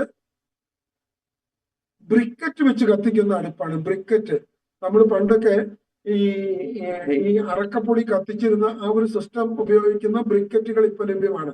അതാണ് ഇങ്ങനെ എനിക്ക് കത്തിക്കോളും. അപ്പൊ ഇങ്ങനെ നിരവധി ആയിട്ടുള്ള വെളിച്ചെണ്ണ ഉപയോഗിക്കില്ല, ബ്രിക്കറ്റ് ഉപയോഗിക്കില്ല, കപ്പ് ഉപയോഗിക്കുമ്പോൾ തന്നെ പാടശേഖരത്തെ കപ്പ് ഉപയോഗിക്കില്ല, പറമ്പിലെ കപ്പ് ഉപയോഗിക്കും. അങ്ങനെയുള്ള ഒത്തിരി കാര്യങ്ങൾ ശ്രദ്ധിക്കുന്നു എന്നൊക്കെ അദ്ദേഹം പറയുന്നുണ്ട്. അപ്പൊ അദ്ദേഹത്തിന് എന്തുകൊണ്ട് ഈ 1 കോടി രൂപയ്ക്കുള്ള ബിസിനസ് വളരെ പെട്ടെന്ന് ക്യാച്ച് ചെയ്യാൻ പറ്റിയെന്ന് ചോദിച്ചാൽ അതിന് അദ്ദേഹം പറഞ്ഞ മറുപടി, ഞാൻ വളരെ വ്യത്യസ്തമായ മാർഗങ്ങൾ സ്വീകരിച്ചു എന്നുള്ളതാണ്. ഇങ്ങനെ വന്നപ്പോൾ അദ്ദേഹത്തിന് ഇന്ത്യൻ റെയിൽവേയുടെ ഷോപ്പുകളിലൊക്കെ ഡിസ്ട്രിബ്യൂട്ട് ചെയ്യാനുള്ള കോൺട്രാക്ടർമാരുടെ ഓർഡർ കിട്ടി. അത് വന്നതോടുകൂടിയാണ് അദ്ദേഹത്തിന് 1 കോടി രൂപയ്ക്കൊക്കെ കപ്പയുടെ ചിപ്സ് വിൽക്കാൻ കഴിഞ്ഞത്. അപ്പൊ അതൊക്കെ ഞാൻ പറഞ്ഞു വന്നിരുന്നതെന്ന് വെച്ചാൽ, 7ാമത് പ്രധാനമായും സംരംഭകർ സ്വീകരിക്കേണ്ട ഒരു മാർഗം എന്ന് പറയുന്നത് പ്രോഡക്റ്റുകൾക്ക് നിരന്തരമായിട്ടുള്ള പുതുമ കൊണ്ടുവരാൻ ശ്രദ്ധിക്കണം എന്നുള്ളതാണ്. 8ാമത് മെഷീനറികളും സാങ്കേതിക വിദ്യകളും മികച്ചതായിരിക്കണം എന്നുള്ളതാണ്. മെഷീനറികളും സാങ്കേതിക വിദ്യകളും മികച്ചതായിരിക്കണം. ഞാൻ നേരത്തെ സൂചിപ്പിച്ചു, കുറഞ്ഞ നിക്ഷേപത്തിൽ തുടങ്ങണം. അപ്പൊ ഇത് പലപ്പോഴും ചോദിക്കും, മെച്ചപ്പെട്ട സാങ്കേതിക വിദ്യക്ക് മെച്ചപ്പെട്ട ഇൻവെസ്റ്റ്മെന്റ് വേണ്ടേ? ഒരു പ്രധാനപ്പെട്ട ചോദ്യമാണ്. മെച്ചപ്പെട്ട സാങ്കേതിക വിദ്യയിൽ ഏറ്റവും ചെറിയ ഇൻവെസ്റ്റ്മെന്റിൽ എങ്ങനെ ചെയ്യാം, ഇതായിരിക്കണം നമ്മുടെ ടാർഗറ്റ്. അല്ലാതെ ഞാൻ സാങ്കേതിക വിദ്യ ഒന്നും ഉപയോഗിക്കാതെ ഇൻവെസ്റ്റ്മെന്റ് കുറയ്ക്കുന്നു എന്നുള്ളതല്ല. മെച്ചപ്പെട്ട സാങ്കേതിക വിദ്യ നമുക്ക് വേണം. അവിടെ ലേബർ ഇന്റൻസിറ്റി കുറയ്ക്കും, പ്രൊഡക്ഷൻ കോസ്റ്റ് കുറയ്ക്കും, ഉൽപാദന ചെലവ് കുറയ്ക്കും, പ്രോഡക്റ്റിന്റെ ക്വാളിറ്റി കൂട്ടും. ഇങ്ങനെയൊക്കെ വരുമ്പോൾ ഏറ്റവും അഡ്വാൻസ്ഡ് ആയിട്ടുള്ള മെഷീനറികൾ, ഏറ്റവും അഡ്വാൻസ്ഡ് ആയിട്ടുള്ള സാങ്കേതിക വിദ്യകൾ നമ്മൾ സ്വീകരിക്കണം. നമ്മളൊരു മെഷീനറി വാങ്ങാൻ തീരുമാനിച്ചു. നമുക്ക് ആ മെഷീനറിയുടെ പ്രവർത്തനം എങ്ങനെയാണെന്ന് അറിയില്ല. പുതിയൊരു സംരംഭകരെ സംബന്ധിച്ചാണ് ഞാൻ പറയുന്നത്. ഇന്ന് പുതു സംരംഭകരാണ് ഈ സെമിനാറിൽ കൂടുതലും പങ്കെടുക്കുന്നത്. സ്വാഭാവികമായും നമ്മളൊരു മെഷീനറിയുടെ കൊട്ടേഷൻ വാങ്ങിച്ചുവെങ്കിൽ ആ മെഷീനറി സപ്ലയറോട് നമുക്ക് പറയാം, എന്തു പറയാം, ഈ സ്ഥാപനം വേറെ എവിടെയെങ്കിലും ഇത്തരം ഒരു മെഷീനറി വെച്ചു കൊടുത്തിട്ടുണ്ട്, ഉണ്ടാവൂലോ. അത്തരം ഒരു സ്ഥാപനത്തിൽ എന്നെ കൊണ്ടുപോയി കാണിക്കണം. എനിക്ക് ആ മെഷീന്റെ പ്രവർത്തനം ഒന്ന് കാണണം. ഉറപ്പായിട്ടും പറയാം, അദ്ദേഹം അത് കാണിച്ചു തരും. അതുപോലെ ഒരു മെഷീനറി നമ്മൾ വാങ്ങുമ്പോൾ പലപ്പോഴും നമുക്ക് പറ്റുന്ന ഒരു അബദ്ധം എന്ന് പറയുന്നത്, കോയമ്പത്തൂരൊക്കെ പോയിട്ട് കുറച്ച് മെഷീനറി വാങ്ങും. ഈ മെഷീനറി ഇവിടെ കൊണ്ടുവന്ന് ഇൻസ്റ്റാൾ ചെയ്ത് കഴിയുമ്പോഴാണ് പല രീതിയിലുള്ള പ്രശ്നങ്ങൾ നേരിടേണ്ടി വരുന്നത്. അപ്പൊ ഈ പ്രശ്നങ്ങൾ വരുമ്പോൾ എന്ത് സംഭവിക്കും? ഈ പ്രശ്നങ്ങൾ വരുമ്പോൾ ഒരു ഫോൺ കോൾ നടത്തിയാൽ നമുക്ക് റിപ്പയർ ചെയ്ത് കിട്ടേണ്ട ആ മെഷീനറിക്കുള്ള ഓപ്പർച്യൂണിറ്റി അവിടെ ഇല്ലാതെ വരും. അപ്പൊ അതിനുള്ള സൗകര്യം വേണം. ഒരു മെഷീനറി വാങ്ങി ഇൻസ്റ്റാൾ ചെയ്ത് കഴിഞ്ഞാൽ ഒറ്റ ഫോൺ കോൾ കൊണ്ട് നമുക്ക് അതിനൊരു കംപ്ലൈന്റ് പരിഹരിക്കാനുള്ള ഒരു സൗകര്യം ഉണ്ടോ ഇല്ലയോ എന്ന് നമ്മൾ നോക്കുന്നില്ല. അതുപോലെ മെഷീനറികൾ 2 or 3 സ്ഥാപനത്തിൽ പോയി നമ്മൾ താരതമ്യം ചെയ്യണം. മെഷീനറികൾ താരതമ്യം ചെയ്യുന്നത് എന്തിനാണ്? ഈ മെഷീനറികളുടെ പ്രൈസ് മാത്രം താരതമ്യം ചെയ്താൽ പോരാ. ഈ മെഷീനറി ഉണ്ടാക്കിയിട്ടുള്ളത് ഏത് മെറ്റീരിയൽ ഉപയോഗിച്ചാണ്? വെറും ഇരുമ്പ് ഉപയോഗിച്ചാണോ, GI ഉപയോഗിച്ചാണോ, അലുമിനിയം ഉപയോഗിച്ചാണോ? അതുപോലുള്ള കാര്യങ്ങളൊക്കെ നമ്മൾ പലപ്പോഴും നോക്കാറില്ല. അത് നോക്കണം.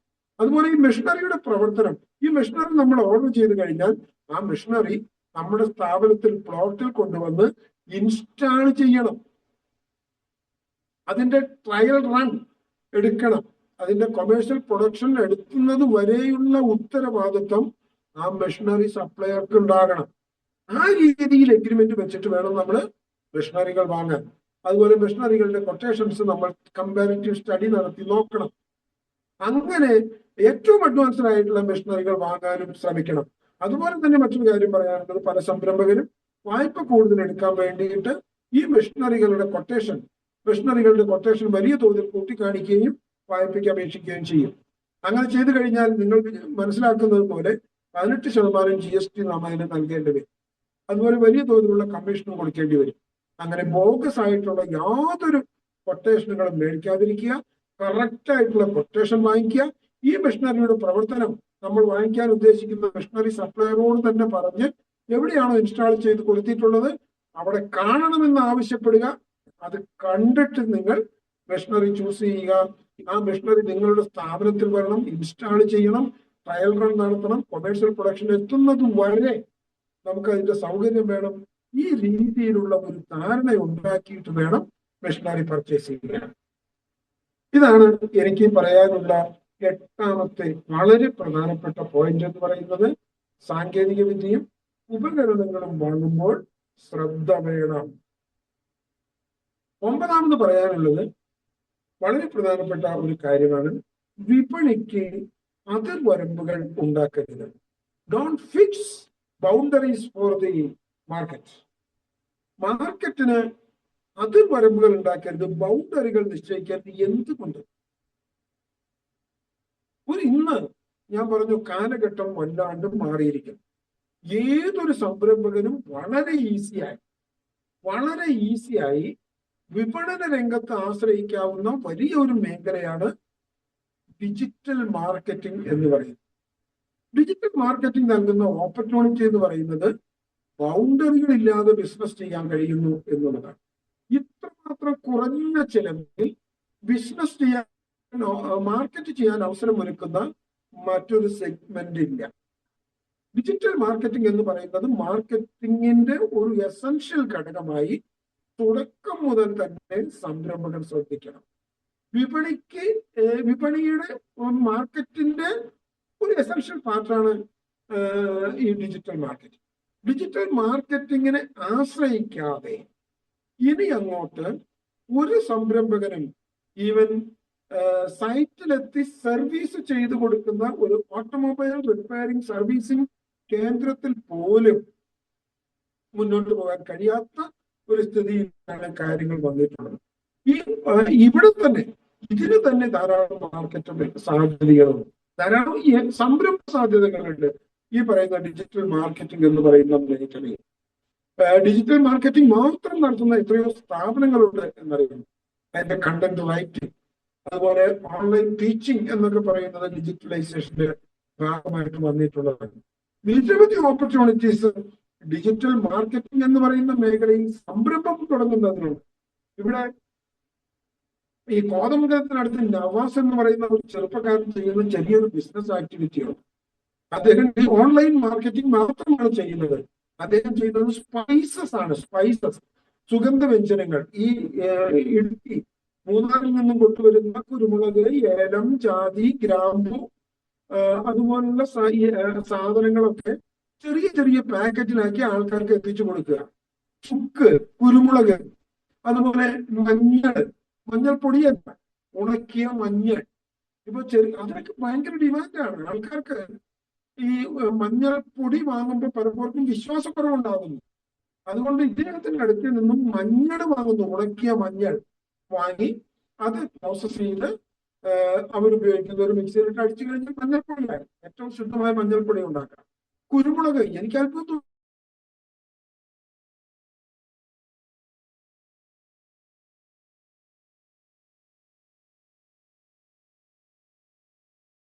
മാർക്കറ്റിംഗ് സർവേ ബാക്കി കാര്യങ്ങൾ ചെയ്യാം.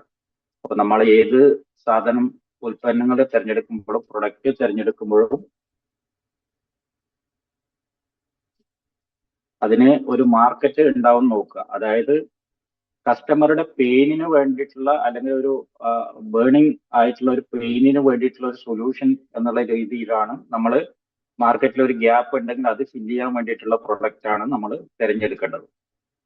രണ്ടാമത്തെ point, start with small investment. നമ്മുടെ കയ്യിലുള്ള എല്ലാ പൈസയും ഇട്ടിട്ട് അതിന് പിന്നെ ഒരു പ്രൊഡക്റ്റ് അല്ലെങ്കിൽ നമ്മുടെ ഒരു ബിസിനസ് തുടങ്ങരുത്. മൂന്നാമത്തെ, നമ്മുടെ മെയിൻ മോട്ടീവ് എന്ന് പറയുന്നത് പ്രോഫിറ്റ് തന്നെ ആയിരിക്കണം. ബാക്കി എല്ലാ മോട്ടീവിനും അപ്പുറത്ത് നമുക്കൊരു നമ്മുടെ ഒരു പ്രസ്ഥാനം അത് നഷ്ടത്തിലാകുകയാണെങ്കിൽ പിന്നെ നമുക്കത് മുന്നോട്ട് കൊണ്ടുപോകാൻ പറ്റൂല. അപ്പൊ ഒരു ചുരുങ്ങിയത് ഒരു 20% എങ്കിലും നമുക്കൊരു പ്രോഫിറ്റ് ഉണ്ടാകുന്നത് അത്യാവശ്യമാണ്. നാലാമത്തെ പോയിന്റ്, വായ്പ അത്യാവശ്യത്തിനാണെങ്കിൽ മാത്രമേ നമ്മൾ എടുക്കാവൂ. അഥവാ നമ്മൾ ഏതെങ്കിലും ലോൺ എടുക്കുന്നുണ്ടെങ്കിൽ അത് ഗവൺമെന്റ് സബ്സിഡി ഉള്ള സ്കീം തന്നെ തിരഞ്ഞെടുക്കണം. പിന്നീട് ഒരു 3 മാസം നമുക്ക് ഇപ്പൊ വായ്പ എടുത്ത് തിരിച്ചടക്കാൻ പറ്റിയില്ലെങ്കിൽ അത് നോൺ പെർഫോമിംഗ് അസറ്റ് എന്ന രൂപത്തിലേക്ക് മാറും. അപ്പൊ നമ്മുടെ ലോണിന് സാധാരണ 10.5 to 11% ഒക്കെയാണ് ഇൻട്രസ്റ്റ് ഉള്ളത്. പക്ഷെ നമ്മുടെ ഇൻവെസ്റ്റ്മെന്റ് നമ്മളിപ്പോ ബാങ്കിൽ പിന്നെ ഡെപ്പോസിറ്റ് ചെയ്യുന്നുണ്ടെങ്കിൽ അതിൽ 6 to 7% മാത്രമേ കിട്ടുള്ളൂ. അപ്പൊ ആ ഒരു ഗ്യാപ്പ് വലുതാണ്. അപ്പൊ നമ്മുടെ കയ്യിലുള്ള പൈസ ഉണ്ടെങ്കിൽ നമുക്ക് ഒരിക്കലും ലോണ് വെറുതെ നമുക്ക് സബ്സിഡി ഒക്കെ കിട്ടുന്നതുകൊണ്ട് അനാവശ്യമായിട്ട് ലോൺ എടുക്കാൻ പോകരുത്. പിന്നെ 6 മാസത്തിനുള്ളിൽ നമ്മളിപ്പോ ലോൺ എടുത്താൽ നമ്മൾ പിന്നെ 6 മാസത്തിനുള്ളിൽ തന്നെ നമുക്ക് ആ ബിസിനസ് തുടങ്ങാൻ പറ്റുന്ന രീതിയിൽ മാത്രം ലോൺ എടുക്കുക. പിന്നെ കെട്ടിടത്തിന് വായ്പ പരമാവധി എടുക്കുന്നത് നമ്മൾ കുറക്കണം. അഞ്ചാമത്തെ പോയിന്റ്, നിയമങ്ങൾ അറിഞ്ഞിട്ട് മാത്രമേ നിക്ഷേപം നടത്താൻ പാടുള്ളൂ. അതായത് നമ്മളിപ്പോ ചില സ്ഥലത്ത് ചില ബിസിനസ് തുടങ്ങിയാൽ നമുക്ക് പിന്നീടാണ് നമ്മൾ മനസ്സിലാക്കുന്നത് അവിടെ അത് തുടങ്ങാൻ പറ്റൂല എന്നുള്ളതൊക്കെ. ഈ പൊല്യൂഷനുമായിട്ട് ബന്ധപ്പെട്ട കാര്യങ്ങൾ, അങ്ങനെയുള്ള കാര്യങ്ങൾ, ഫാക്ടർ ലൈസൻസ്, സ്റ്റാറ്റ്യൂട്ടറി ലൈസൻസ്, അതൊക്കെ കിട്ടാനുള്ള നിയമങ്ങൾ എന്തൊക്കെയാണെന്ന് നമ്മൾ കൃത്യമായിട്ട് അറിഞ്ഞിട്ട് മാത്രമേ നമ്മൾ ഒരു ബിസിനസ് തുടങ്ങാൻ വേണ്ടി പറ്റുള്ളൂ. ആറാമത്തെ പോയിന്റ്, പങ്കാളികൾ നിശ്ചയിക്കുമ്പോൾ, നമ്മുടെ പാർട്ട്നേഴ്സിനെ നിശ്ചയിക്കുമ്പോൾ നമുക്ക് അതിൽ നല്ലൊരു ശ്രദ്ധ കൊടുത്തുകൊണ്ട് വേണം. അതായത് പെട്ടെന്ന് നമ്മുടെ സുഹൃത്താണ് അല്ലെങ്കിൽ വേറെ പിന്നെ എന്തെങ്കിലും ബന്ധമുണ്ട് എന്നുള്ള രീതിയിൽ നമ്മൾ പിന്നെ അവർ ചെറിയ പൈസ ഇൻവെസ്റ്റ് ചെയ്യാന്നുള്ള രീതിയിൽ നമ്മൾ പങ്കാളികളെ, പാർട്ട്നേഴ്സിനെ തിരഞ്ഞെടുക്കരുത്. അപ്പൊ അത് പിന്നീട് നമുക്ക് പണി കിട്ടും. അപ്പൊ പങ്കാളികൾ നിശ്ചയിക്കുമ്പോൾ നമുക്ക് ഇല്ലാത്ത സ്കില്ലുള്ള ആൾക്കാരെ, അങ്ങനെയുള്ള സ്കില്ല് ബേസ് ചെയ്തുകൊണ്ടുള്ള പങ്കാളികളെ തിരഞ്ഞെടുക്കാൻ വേണ്ടി ശ്രദ്ധിക്കുക. അങ്ങനെയുള്ള സംരംഭങ്ങൾ മാത്രമേ വിജയിച്ചിട്ടുള്ളൂ. അല്ലാത്ത സംരംഭങ്ങൾ കുറച്ച് കഴിയുമ്പോൾ അത് പ്രശ്നത്തിലേക്കാണ് പോകുന്നത്. പങ്കാളികൾ തമ്മിൽ അടിച്ച് പിരിഞ്ഞ് നമ്മുടെ ഇൻവെസ്റ്റ്മെന്റ് നഷ്ടമാകുന്ന രീതിയിലേക്കാണ് പോകുന്നത്. അതുകൊണ്ട് പങ്കാളികൾ നിശ്ചയിക്കുമ്പോൾ നമ്മൾ പരമാവധി ശ്രദ്ധിക്കണം.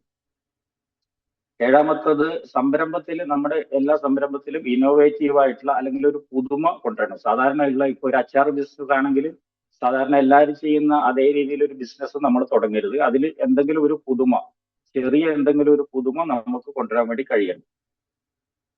അങ്ങനെയുള്ള പല സംരംഭങ്ങളെ കുറിച്ചിട്ട് സാറ് ഡിസ്കസ് ചെയ്തിട്ടുണ്ടായിരുന്നു. പിന്നെ നമ്മുടെ മെഷീനറി ആൻഡ് ടെക്നോളജി അത് വളരെ മെച്ചപ്പെട്ടതായിരിക്കണം. അപ്പൊ നമ്മളൊരു മെഷീൻ വാങ്ങുന്നുണ്ടെങ്കിൽ വെറുതെ പെട്ടെന്ന് അത് വാങ്ങരുത്. അത് എവിടെയെങ്കിലും വേറെ ഇൻസ്റ്റാൾ ചെയ്തിട്ടുണ്ടെങ്കിൽ ആ സ്ഥലത്ത് പോയി ആ മിഷനറിയുടെ പ്രവർത്തനങ്ങൾ കണ്ട് വിലയിരുത്തിയതിന് ശേഷം മാത്രം നമ്മൾ മിഷനറി വാങ്ങുക. അതുപോലെ അതിന്റെ യഥാർത്ഥ പ്രൈസ് തന്നെയാണ് നമ്മൾ കാണിക്കേണ്ടത്. അല്ലെങ്കിൽ നമുക്കത് 18% GST ഒക്കെ കൊടുത്ത് അത് വീണ്ടും ബുദ്ധിമുട്ടാവും. പിന്നീട് നമ്മുടെ മാർക്കറ്റിന് ഒരു ബൗണ്ടറി നമ്മൾ നിശ്ചയിക്കരുത്. മാർക്കറ്റ് ഇപ്പം ലോകം മൊത്തം ഒരു മാർക്കറ്റ് എന്നുള്ള രീതിയിൽ നമുക്ക് ഈ ഇന്നത്തെ കാലത്ത് ഡിജിറ്റൽ മാർക്കറ്റിംഗ് കൊണ്ടുണ്ടാക്കിയ ഒരു വലിയ ഒരു ഓപ്പർച്യൂണിറ്റി നമ്മളത് കാണേണ്ടതാണ്. ഇത്രയും കാര്യങ്ങളാണ് സാറ് ഡിസ്കസ് ചെയ്തത്. സാർ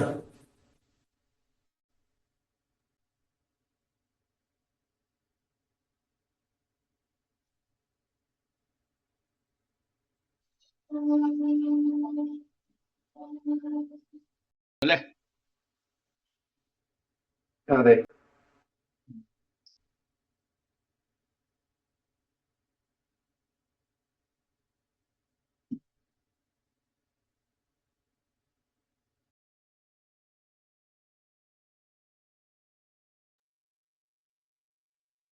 കുറച്ചുകൂടി നോക്കാം. 1-2 പ്രോഡക്റ്റുകൾ തുടങ്ങണം. പക്ഷേ നമ്മുടെ ഉദ്ദേശം വലുതായിരിക്കണം, നമ്മുടെ ചിന്തകൾ വലുതായിരിക്കണം, നമ്മുടെ സംരംഭം വലിയ ഒരു തലത്തിലേക്ക് പോകണം എന്നുള്ള ആഗ്രഹം നമ്മുടെ ഉള്ളിൽ എപ്പോഴും ഉണ്ടായിരിക്കണം.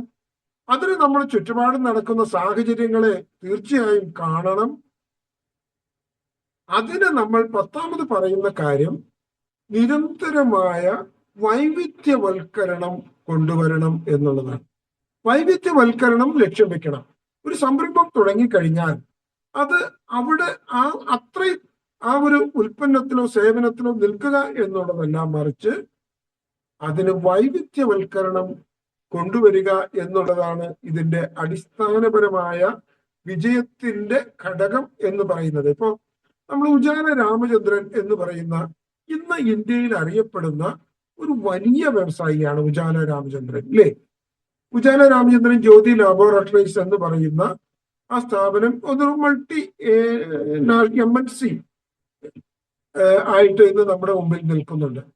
ഈ ഉജാല രാമചന്ദ്രൻ നിങ്ങൾ ഓർക്കുന്നുണ്ടോ? 10-40 വർഷങ്ങൾക്ക് മുൻപ് ഉജാല രാമചന്ദ്രൻ ഉണ്ടാക്കിയ ഉൽപ്പന്നം എന്ന് പറയുന്നത് ഉജാല ലിക്വിഡ് എന്ന് പറയുന്ന, അതായത് വസ്ത്രങ്ങൾക്കൊക്കെ കളർ കൊടുക്കുന്ന ഒരു ലിക്വിഡാണ്. ആ ഒരു ലിക്വിഡ് ഉണ്ടാക്കിക്കൊണ്ട് അദ്ദേഹം രംഗപ്രവേശനം ചെയ്തു. അദ്ദേഹം അതിനെക്കുറിച്ച് പറയുന്ന കാര്യങ്ങളുണ്ട്. അതായത്, ഞാൻ ഇത് പ്രോഡക്റ്റ് ഉണ്ടാക്കിയപ്പോൾ ആൾക്കാരൊന്നും എൻ്റെ അടുത്ത് മേടിക്കാൻ വന്നില്ല. ഞാൻ എന്നിട്ട് ആൾക്കാരെ തേടി ഇറങ്ങി, ആൾക്കാരുടെ വീടാന്തരം കയറി ഇറങ്ങി വിറ്റിരുന്ന ഒരു സാഹചര്യം എനിക്കുണ്ടായിരുന്നു. ഒറ്റ പ്രോഡക്റ്റ് കൊണ്ടാണ് ഞാൻ വന്നത്. പിന്നീട് ഈ ഉജാല നല്ലൊരു പ്രോഡക്റ്റ് ആണ് എന്ന് ആൾക്കാർക്ക് മനസ്സിലായപ്പോൾ നമ്മൾ കുറെ സുഹൃത്തുക്കളെയൊക്കെ ചേർത്ത് ഡിസ്ട്രിബ്യൂട്ട് ചെയ്യാൻ തുടങ്ങി. അങ്ങനെ സുഹൃത്തുക്കൾ കൊണ്ടുപോയി വിൽക്കാൻ തുടങ്ങി. പിന്നീട് അങ്ങനെ ഇൻകം കൂടി കഴിഞ്ഞപ്പോൾ അത് സുഹൃത്തുക്കള് വഴിയും അതുപോലെ ഡിസ്ട്രിബ്യൂട്ടർമാർ വഴിയും വ്യാപകമായി വിൽക്കാൻ തുടങ്ങി. നല്ല രീതിയിൽ പരസ്യം കൊടുക്കാനുള്ള ശേഷി വന്നു. അതിനെ തുടർന്ന് മുംബൈയിലെ ഒരു ജ്യോതി ലാബോറട്ടറീസ് എന്ന് പറയുന്ന ഒരു സംവിധാനം അവിടെ നിന്നും നിങ്ങൾ മനസ്സിലാക്കേണ്ട ഒരു കാര്യം, ജ്യോതി ലാബോറട്ടറീസ് എന്ന് പറയുന്ന ഉജാല രാമചന്ദ്രൻ തൃശ്ശൂർ ജില്ലയിലെ കണ്ടാണശ്ശേരിക്കാരൻ, അദ്ദേഹം തുടങ്ങി വെച്ചത് ആ ഒരു പ്രോഡക്റ്റിലായിരുന്നു എങ്കിൽ ഇന്ന് 100-ലേറെ ഉൽപ്പന്നങ്ങൾ അദ്ദേഹത്തിന് സ്വതസിദ്ധമായിട്ടുണ്ട്. ഓരോ ഘട്ടത്തിലും ഓരോ പുതിയ ഉൽപ്പന്നങ്ങൾ ആഡ് ചെയ്ത് കൊണ്ടുവന്നുകൊണ്ടാണ് ഇന്ന് നമ്മൾ കാണുന്ന ഉജാല രാമചന്ദ്രൻ എന്ന് പറയുന്ന വ്യക്തി നിലനിൽക്കുന്നത്. അപ്പൊ നമ്മൾ തുടങ്ങുന്നത് ഒരു പ്രോഡക്റ്റിലായിരിക്കാം, ഏതെങ്കിലും ഒരു ഐറ്റത്തിലായിരിക്കാം. അവിടെ നമ്മൾ മുന്നോട്ട് വെക്കേണ്ട പ്രധാനപ്പെട്ട ഒരു കാര്യം എന്ന് പറയുന്നത് നമ്മൾ വൈവിധ്യവൽക്കരണം, ഡൈവേഴ്സിഫിക്കേഷൻ, വ്യത്യസ്തമായ മേഖലകളിലേക്ക് സംരംഭങ്ങളിലേക്ക് കൊണ്ടുപോവുക എന്നുള്ളതാണ്.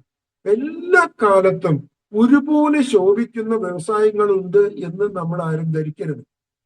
കാലഘട്ടം മാറുന്നതിനനുസരിച്ച് വ്യവസായങ്ങളുടെ സ്വഭാവം മാറും, വ്യവസായങ്ങളുടെ രീതി മാറും. ഇപ്പൊ നോക്കിയോ ഫോൺ വീണ്ടും വന്നു തുടങ്ങി.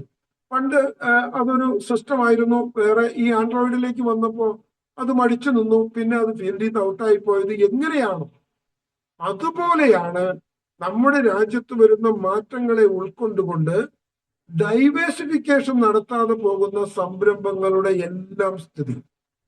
നമ്മൾ ഏതൊരു സംരംഭത്തെ എടുത്താലും ശരി, ഒന്നോ രണ്ടോ ചെറിയ ഉൽപ്പന്നങ്ങളിൽ തുടങ്ങുകയും സേവനങ്ങളിൽ തുടങ്ങുകയും അത് ഡൈവേഴ്സിഫൈ ചെയ്ത് കൂടുതൽ സേവനങ്ങളും ഉൽപ്പന്നങ്ങളും ചേർത്തുകൊണ്ട് വരികയും ചെയ്തപ്പോഴാണ് ആ സംരംഭങ്ങളൊക്കെ വലിയ തലത്തിലേക്ക് പോയത്. നിങ്ങളൊന്ന് ആലോചിച്ച് നോക്കൂ. നമ്മുടെ ഈസ്റ്റേൺ ഗ്രൂപ്പ് അടിമാലിയിൽ നിന്നും കറി പൗഡർ എന്ന് പറയുന്ന മുളക് പൊടിയും മല്ലിപ്പൊടിയും ആ ഒരു ഐറ്റം ഉണ്ടാക്കിക്കൊണ്ട് രംഗപ്രവേശനം ചെയ്തതാണ്. ഇന്ന് ഈസ്റ്റേണിന് എത്രയോ പ്രോഡക്റ്റുകളുണ്ട്. അതുപോലെ നിരവധിയായിട്ടുള്ള, നമ്മുടെ ചുറ്റുമൊന്ന് കണ്ണോടിച്ചാൽ നമുക്ക് മനസ്സിലാകും, നിരവധിയായിട്ടുള്ള സംരംഭങ്ങൾ തുടങ്ങുന്നത് ചെറുതായിട്ടാണ്. ഏതെങ്കിലും ഒരു ഉൽപ്പന്നത്തിലോ 2 ഉൽപ്പന്നത്തിലോ ആണ്. കാലം മാറുന്നതനുസരിച്ച്, വർഷങ്ങൾ മാറുന്നതനുസരിച്ച് വ്യത്യസ്തമായ പ്രോഡക്റ്റുകളും സേവനങ്ങളും സർവീസുകളും കൊണ്ടുവന്ന് വേണം ആ സംരംഭത്തെ പോഷിപ്പിച്ച് മുന്നോട്ട് കൊണ്ടുപോകാൻ എന്നുള്ളതാണ്. അല്ലാതെ സംരംഭങ്ങളെല്ലാം തന്നെ കാലഘടന നിലനിൽപ്പില്ലാതെ മാറുകയും ചെയ്യും. അതുകൊണ്ട് 10ാമത് എനിക്ക് പറയാനുള്ളത്, ഒരു സംരംഭം തുടങ്ങുമ്പോൾ നിശ്ചയമായും അവിടെ തന്നെ നിൽക്കാനല്ല, അതിൽ നിന്നും അങ്ങോട്ട് മുകളിലോട്ട് പോകാനാണ് സംരംഭകർ ശ്രമിക്കേണ്ടത്. പുതിയ പ്രോഡക്റ്റുകളും പുതിയ സർവീസുകളും കൊണ്ടുവന്ന് സംരംഭത്തെ വലിയ തലത്തിലേക്ക് കൊണ്ടുപോകാൻ കഴിയണം എന്നുള്ളതാണ്. അപ്പൊ ഈ 10 കാര്യങ്ങളാണ് സംരംഭകരോട്, പുതു സംരംഭകരോട് ബേസിക് ആയിട്ട് എനിക്ക് പറയാനുള്ളത്. ഇനിയിപ്പോ പുതു സംരംഭകർ ചോദിക്കുന്ന മറ്റൊരു ചോദ്യമുണ്ട്. ഞാൻ ഒത്തിരി അത് പറഞ്ഞു പോകുന്നില്ല. ഞങ്ങൾക്ക് ലോണോ മറ്റു കാര്യങ്ങളെ കുറിച്ചൊന്നും ഞാനിപ്പോ ഇതിലേക്ക് കടക്കുന്നേ ഇല്ല. അത് വേണമെങ്കിൽ നമുക്ക് വേറൊരു സെഷൻ തന്നെ എടുക്കേണ്ടി വരും. ഇപ്പൊ സംരംഭകർക്ക് വലിയ തോതിൽ സബ്സിഡിയും മറ്റു സൗകര്യങ്ങളും ഒക്കെ കിട്ടുന്ന, വായ്പകളും സൗകര്യങ്ങളും ഒക്കെ ലഭ്യമാക്കുന്ന നിരവധി സ്കീമുകളുണ്ട്. അതിനെക്കുറിച്ചൊന്നും ഇപ്പൊ പോകാൻ സമയമില്ലാത്തത് കൊണ്ട് നമ്മളിപ്പോ അതിലേക്ക് പോകുന്നില്ല. പൊതുവെ സംരംഭകർ ചോദിക്കുന്ന ഒരു ചോദ്യം, ഞങ്ങൾക്ക് ചെറിയ സംരംഭങ്ങളൊക്കെ തുടങ്ങുന്നതിന് എന്തൊക്കെ സാധ്യതകളുണ്ട് എന്ന് സംരംഭകർ ചോദിക്കാറുണ്ട്. അപ്പൊ അതിനെക്കുറിച്ച് 2-3 കാര്യങ്ങൾ മാത്രമാണ് ഞാൻ നിങ്ങളോട് സൂചിപ്പിക്കുന്നത്. അപ്പൊ ഞാൻ പറഞ്ഞു, ഈ കണ്ടീഷൻസ് വെച്ചുകൊണ്ട് വേണം നിങ്ങൾ സംരംഭ മേഖലയിലേക്ക് കടന്നു വരാൻ. അങ്ങനെ സംരംഭ മേഖലയിലേക്ക് വളരെ പെട്ടെന്ന് കടന്നു വരാൻ കഴിയുന്ന 4-5 മേഖലകളുടെ വിശേഷങ്ങൾ കൂടി ഞാൻ നിങ്ങളുമായിട്ട് ഒന്ന് ഷെയർ ചെയ്യാം എന്ന് വിചാരിക്കുന്നു. അതിൽ ഏറ്റവും പ്രധാനപ്പെട്ടത്, ഇന്ന് ഏതൊരു സംരംഭകനും, വലിയ സംരംഭകനും ചെറിയ സംരംഭകനും ഒരുപോലെ എൻട്രി ചെയ്യാൻ കഴിയുന്ന വളരെ ഓപ്പൺ ആയിട്ടുള്ള ഒരു മേഖല എന്ന് പറയുന്നതാണ് കാർഷിക ഭക്ഷ്യ സംസ്കരണ സംരംഭ മേഖല. ഇപ്പൊ അതിന് ചെറിയ കച്ചവടക്കാർക്കും വരാം, വലിയ കച്ചവടക്കാർക്കും വരാം. അതിലെ ചെറിയ കച്ചവടക്കാർക്ക് ഇപ്പൊ ഒരു ഇൻവെസ്റ്റ്മെന്റ് ഇല്ലെങ്കിൽ പോലും ചെയ്യാവുന്ന നിരവധിയായിട്ടുള്ള ബിസിനസ്സുകൾ ലഭിക്കുന്ന ഒരു വലിയ മേഖലയാണ് കാർഷിക ഭക്ഷ്യ സംസ്കരണ മേഖല എന്ന് പറയുന്നത്.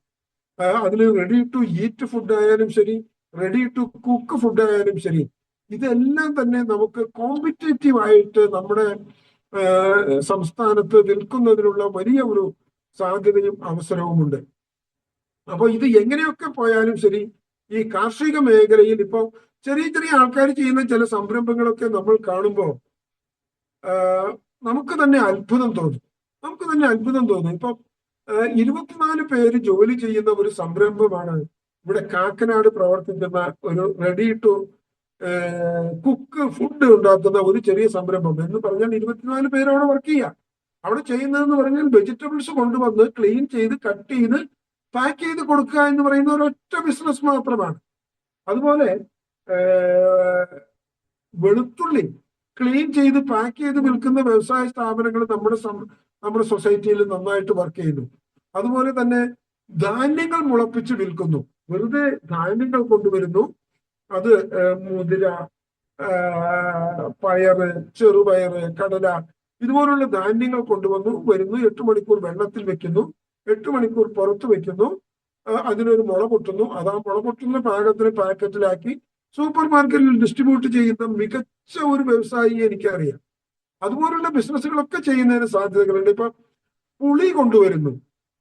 കർണാടക, തമിഴ്നാട്, ആന്ധ്രാപ്രദേശ്, അതുപോലെ കേരളത്തിലെ പാലക്കാട് ജില്ലകളിൽ നിന്നൊക്കെ ഈ പുളി കൊണ്ടുവന്നിട്ട് ഈ പുളി റീപാക്ക് ചെയ്ത് ഡിസ്ട്രിബ്യൂട്ട് ചെയ്യുന്നു. വളരെ മെച്ചപ്പെട്ട രീതിയിൽ വളരെ നല്ല പ്രോഫിറ്റബിൾ ആയിട്ട് ഇത് വിതരണം ചെയ്യുന്നു. ഈ പുളിയിൽ വെള്ളവും ഉപ്പും ചേർത്ത് കുഴച്ച് ഉണ്ടയാക്കിയും ബാറാക്കിയും അരുവ പോലത്തെ ബാറാക്കിയും 100 ഗ്രാം മുതൽ 1/2 കിലോ 1 കിലോ വരെയുള്ള ഉൽപ്പന്നമായിട്ട് ഡിസ്ട്രിബ്യൂട്ട് ചെയ്യുന്നു. അതുപോലെ ചായപ്പൊടി ഒരു പാക്കിംഗ് മെഷീൻ മാത്രമാണ് ഉള്ളത്. തിരുവനന്തപുരത്ത് നെയ്യാർ ഡാമിനടുത്ത് ഞങ്ങൾ ഇന്റർവ്യൂ ചെയ്തപ്പോൾ എനിക്ക് വളരെ അത്ഭുതം തോന്നി. ചായപ്പൊടി കൊണ്ടുവരുന്നു 50 കിലോന്റെ മൂന്നാറിൽ നിന്നും 2.5 ലക്ഷം രൂപ കൊടുത്ത് വാങ്ങിയിട്ടുള്ള ഒരു ഓട്ടോമാറ്റിക് മെഷീൻ ഉണ്ട്, പാക്കിംഗ് മെഷീൻ. അവിടെ വെച്ച് റീപാക്ക് ചെയ്യുന്നു. 10 രൂപയുടെ പാക്കറ്റ് മുതൽ ഇങ്ങോട്ട് 1 കിലോന്റെ പാക്കറ്റ് വരെ റീപാക്ക് ചെയ്ത് ഇത് ഡിസ്ട്രിബ്യൂട്ട് ചെയ്യുന്നു. ഇത് ഡിസ്ട്രിബ്യൂട്ട് ചെയ്യുന്നതിന് അദ്ദേഹത്തിന് കുറെ സ്ഥിരം ചായ കച്ചവടക്കാരുണ്ട്, അവർക്ക് കൊടുക്കുന്നു. അങ്ങനെ അത് വലിയ തലത്തിലേക്ക് പോകുന്നു. വലിയ ബിസിനസ് ആയിട്ട് അത് മാറുന്നു. വളരെ കുറഞ്ഞ റിസ്ക്. അദ്ദേഹത്തിന്റെ ആ സ്ഥാപനത്തിൽ നിന്ന് തന്നെ ആൾക്കാർ ഇഷ്ടം പോലെ വന്ന് വാങ്ങുന്നു ചായപ്പൊടി. ഒരു റിസ്ക്കും ഇല്ലാതെ അതുപോലെയുള്ള ബിസിനസ്സുകളൊക്കെ നമുക്ക് ചെയ്യാം. അതുപോലെ കുറച്ച് ഇൻവെസ്റ്റ്മെന്റ് ഒക്കെ വരുമെങ്കിൽ മിൽക്ക് റിലേറ്റഡ് ആയിട്ടുള്ള പ്രോഡക്റ്റുകൾക്ക് ധാരാളം സാധ്യതകളുണ്ട്. ചിൽഡ് മിൽക്കായിട്ടും അതുപോലെ തന്നെ യോഗർട്ട് പോലുള്ള സാധനങ്ങൾ, പുലിയില്ലാത്ത തൈര്, ഇതിനൊക്കെ നല്ല രീതിയിലുള്ള പ്രോഫിറ്റ് കിട്ടും. അതുപോലെ ബേക്കറി ഉൽപ്പന്നങ്ങൾക്ക് നല്ല മാർക്കറ്റ് ഉണ്ട്. പക്ഷെ കുറച്ച് കോമ്പറ്റീഷൻ ഉണ്ട്, അത് നോക്കി ചെയ്യണമെന്ന് മാത്രമേ ഉള്ളൂ. അതുപോലെ കറി പൗഡറുകൾ, പുട്ടുപൊടി, അപ്പംപൊടി അതുപോലുള്ള സ്ഥാപനങ്ങൾക്കൊക്കെ നല്ല ഒരു കോമ്പറ്റീഷൻ ഇപ്പോൾ ഉണ്ട്. പക്ഷെ അതൊക്കെ നമ്മൾ നോക്കി ചെയ്യേണ്ടി വരും. അപ്പൊ അതുപോലെ നിരവധി ആയിട്ടുള്ള ഈ മില്ലറ്റ് ബേസ്ഡ് ആയിട്ടുള്ള പ്രോഡക്റ്റുകൾക്ക് വലിയ സാധ്യതകളുണ്ട്. മില്ലറ്റ് ബേസ്ഡ് ആയിട്ടുള്ള പ്രോഡക്റ്റുകൾ, അതുപോലെ ഹെൽത്തി ഫുഡുകൾ എന്ന് പറഞ്ഞ് വലിയൊരു വിഭാഗം തന്നെ ഇപ്പോ സാധ്യതയുള്ള മേഖലയായിട്ട് വരികയാണ്. അതിലൊന്നാണ് മില്ലറ്റ് ബേസ്ഡ് പ്രോഡക്റ്റുകൾ. അതുപോലെ കോള പോലുള്ള ഉൽപ്പന്നങ്ങൾ മാർക്കറ്റിൽ നിന്നും ആൾക്കാർ റിട്ടേൺ ചെയ്തു തുടങ്ങി, അത് ആവശ്യമില്ല എന്ന് ചെയ്തു തുടങ്ങി. അങ്ങനെ വരുമ്പോൾ അതിന് ഫലപ്രദമായിട്ട് നേരിടുന്നതിന് നല്ല ഫ്രൂട്ട് ഡ്രിങ്കുകൾ വ്യാപകമായിട്ട് മാർക്കറ്റിംഗ് ചെയ്യാൻ കഴിയുന്ന സ്ഥലത്തിലേക്ക് വന്നുകൊണ്ടിരിക്കുന്ന ഫ്രൂട്ട് ഡ്രിങ്ക്സ് വലിയ സാധ്യതയുള്ള ഒരു മേഖലയായിട്ട് മാറുന്നു. അങ്ങനെ ഈ ഫുഡ് രംഗത്ത് ചെറിയ ആൾക്കാർക്കും വലിയ ആൾക്കാർക്കും ഒക്കെ ഒരേ രീതിയിൽ എൻ്റർ ചെയ്യാൻ കഴിയുന്ന സാഹചര്യമുണ്ട്. ഇപ്പൊ വലിയ യൂണിറ്റുകളൊക്കെ പറഞ്ഞു കഴിഞ്ഞാൽ നമുക്കറിയാം, സ്പൈസസ് ഓയിൽ എന്നൊക്കെ പറയുന്നത് കോടിക്കണക്കിന് രൂപയുടെ ഇൻവെസ്റ്റ്മെന്റ് വരുന്ന വലിയ സ്ഥാപനങ്ങളാണ്. സിന്തറ്റിക് ഇൻഡസ്ട്രിയൽ കെമിക്കൽ എന്ന് പറയുന്ന യൂണിറ്റുകളെ കുറിച്ചൊക്കെ നിങ്ങൾ കേട്ടിട്ടുണ്ട്. ഈ സിന്തറ്റിക് ഇൻഡസ്ട്രിയൽ കെമിക്കലിന്റെ പ്രത്യേകത എന്താണെന്ന് വെച്ചാൽ, ഈ സിന്തറ്റിക് ഇൻഡസ്ട്രിയൽ കെമിക്കലാണ് ലോകത്തിലെ സ്പൈസസ് ഓയിലിന്റെ 50% ഹാൻഡിൽ ചെയ്യുന്നത്. അത് കേരളത്തിലുള്ള ഒരു സ്ഥാപനമാണ്. അവർക്ക് മറ്റു പല രാജ്യങ്ങളിലും ഇപ്പോൾ പ്ലാന്റുകളുണ്ട്, കേരളത്തിന് പുറത്താണ് കൂടുതൽ പ്ലാന്റുകളും ഉള്ളത്. ഇങ്ങനെയൊക്കെ ആകുമ്പോഴും ഈ റെഡി ടു ഈറ്റ് ഫുഡുകൾ, റെഡി ടു കുക്ക് ഫുഡുകൾ, അതുപോലെ കുക്ക് സപ്ലിമെന്റുകൾ, ഫുഡ് സപ്ലിമെന്റുകൾ, ഇതൊക്കെ തന്നെ ലാഭകരമായി ചെയ്യാൻ കഴിയുന്ന ഒരു മേഖലയാണ്. അതുപോലെ മറ്റൊരു മേഖലയാണ് ഗാർമെന്റ് ബേസ്ഡ് ആയിട്ടുള്ള മേഖല. ഒരു എക്സ്പീരിയൻസും ഒരു എക്സ്പെർട്ട്നെസ്സും ഇല്ലാത്ത ആൾക്കാർക്കും ഗാർമെന്റ് മേഖലയിലേക്ക് കടന്നു ചെല്ലാൻ പറ്റും. ഈ ഗാർമെന്റ് മേഖലയിലേക്ക് കടന്നു ചെല്ലുമ്പോൾ കുറച്ചും കൂടി ഡിസൈൻഡ് ഗാർമെന്റ് മേഖല സെലക്ട് ചെയ്യണം എന്നുള്ളതാണ്. ഇപ്പൊ പരമ്പരാഗതമായിട്ട് ചെയ്യുന്ന ചുരിദാർ, നൈറ്റി അതുപോലുള്ള കാര്യങ്ങളൊക്കെ വിട്ടിട്ട് കുറെ കൂടി ഇപ്പൊ ചിൽഡ്രൻസ്, കുട്ടികളുടെ വസ്ത്രങ്ങൾ, മാമോദിസ വസ്ത്രങ്ങൾ, അതുപോലെ ജീൻസ് പോലുള്ള വസ്ത്രങ്ങൾ, അതുപോലെ സ്പോർട്സ് വസ്ത്രങ്ങൾക്ക് വലിയ ഒരു സാധ്യത, ഡിമാൻഡ്, പ്രോഫിറ്റബിലിറ്റി ഇതെല്ലാം ഉണ്ട്. വിവാഹ വസ്ത്രങ്ങളുടെ മാർക്കറ്റ് എന്ന് പറയുന്നത് വളരെ വളരെ വലുതാണ്. അതുപോലുള്ള ഡിസൈൻഡ് ഗാർമെന്റ് മേഖലയിലേക്ക് ശ്രദ്ധ കോൺസെൻട്രേറ്റ് ചെയ്യുകയാണ് എങ്കിൽ മികച്ച ഒരു പ്ലാറ്റ്ഫോം, മികച്ച ഒരു വ്യവസായ അന്തരീക്ഷം നമുക്ക് ഉണ്ടാക്കിയെടുക്കാം വളരെ പെട്ടെന്ന് തന്നെ.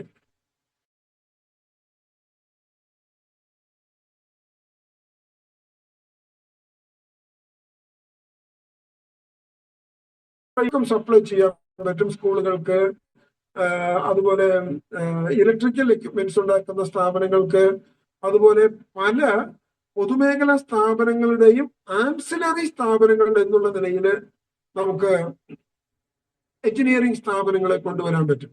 അത്തരം സാധ്യതകൾ നമ്മളൊന്ന് പഠിച്ചാൽ നമുക്ക് നല്ല രീതിയിൽ മനസ്സിലാകും. അതുപോലെ പേപ്പർ ബേസ്ഡ് ആയിട്ടുള്ള പ്രോഡക്റ്റുകൾ, അതുപോലെ തന്നെ ഇപ്പൊ ടിഷ്യൂ പേപ്പർ ഉണ്ടാക്കുന്ന ഒരു സംരംഭം 10 ലക്ഷം രൂപ മുടക്കിയാൽ നമുക്ക് ഈസി ആയിട്ട് ചെയ്യാം.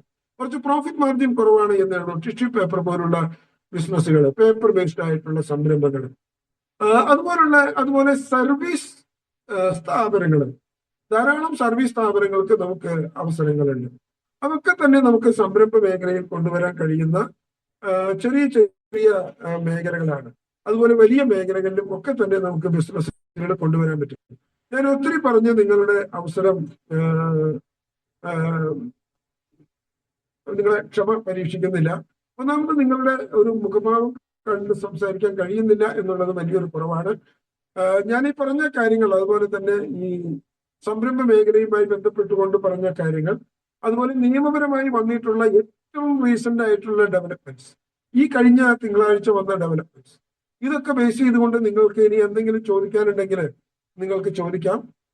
അതിന് ആൻസർ ചെയ്യാമെന്ന് വിചാരിക്കുന്നു.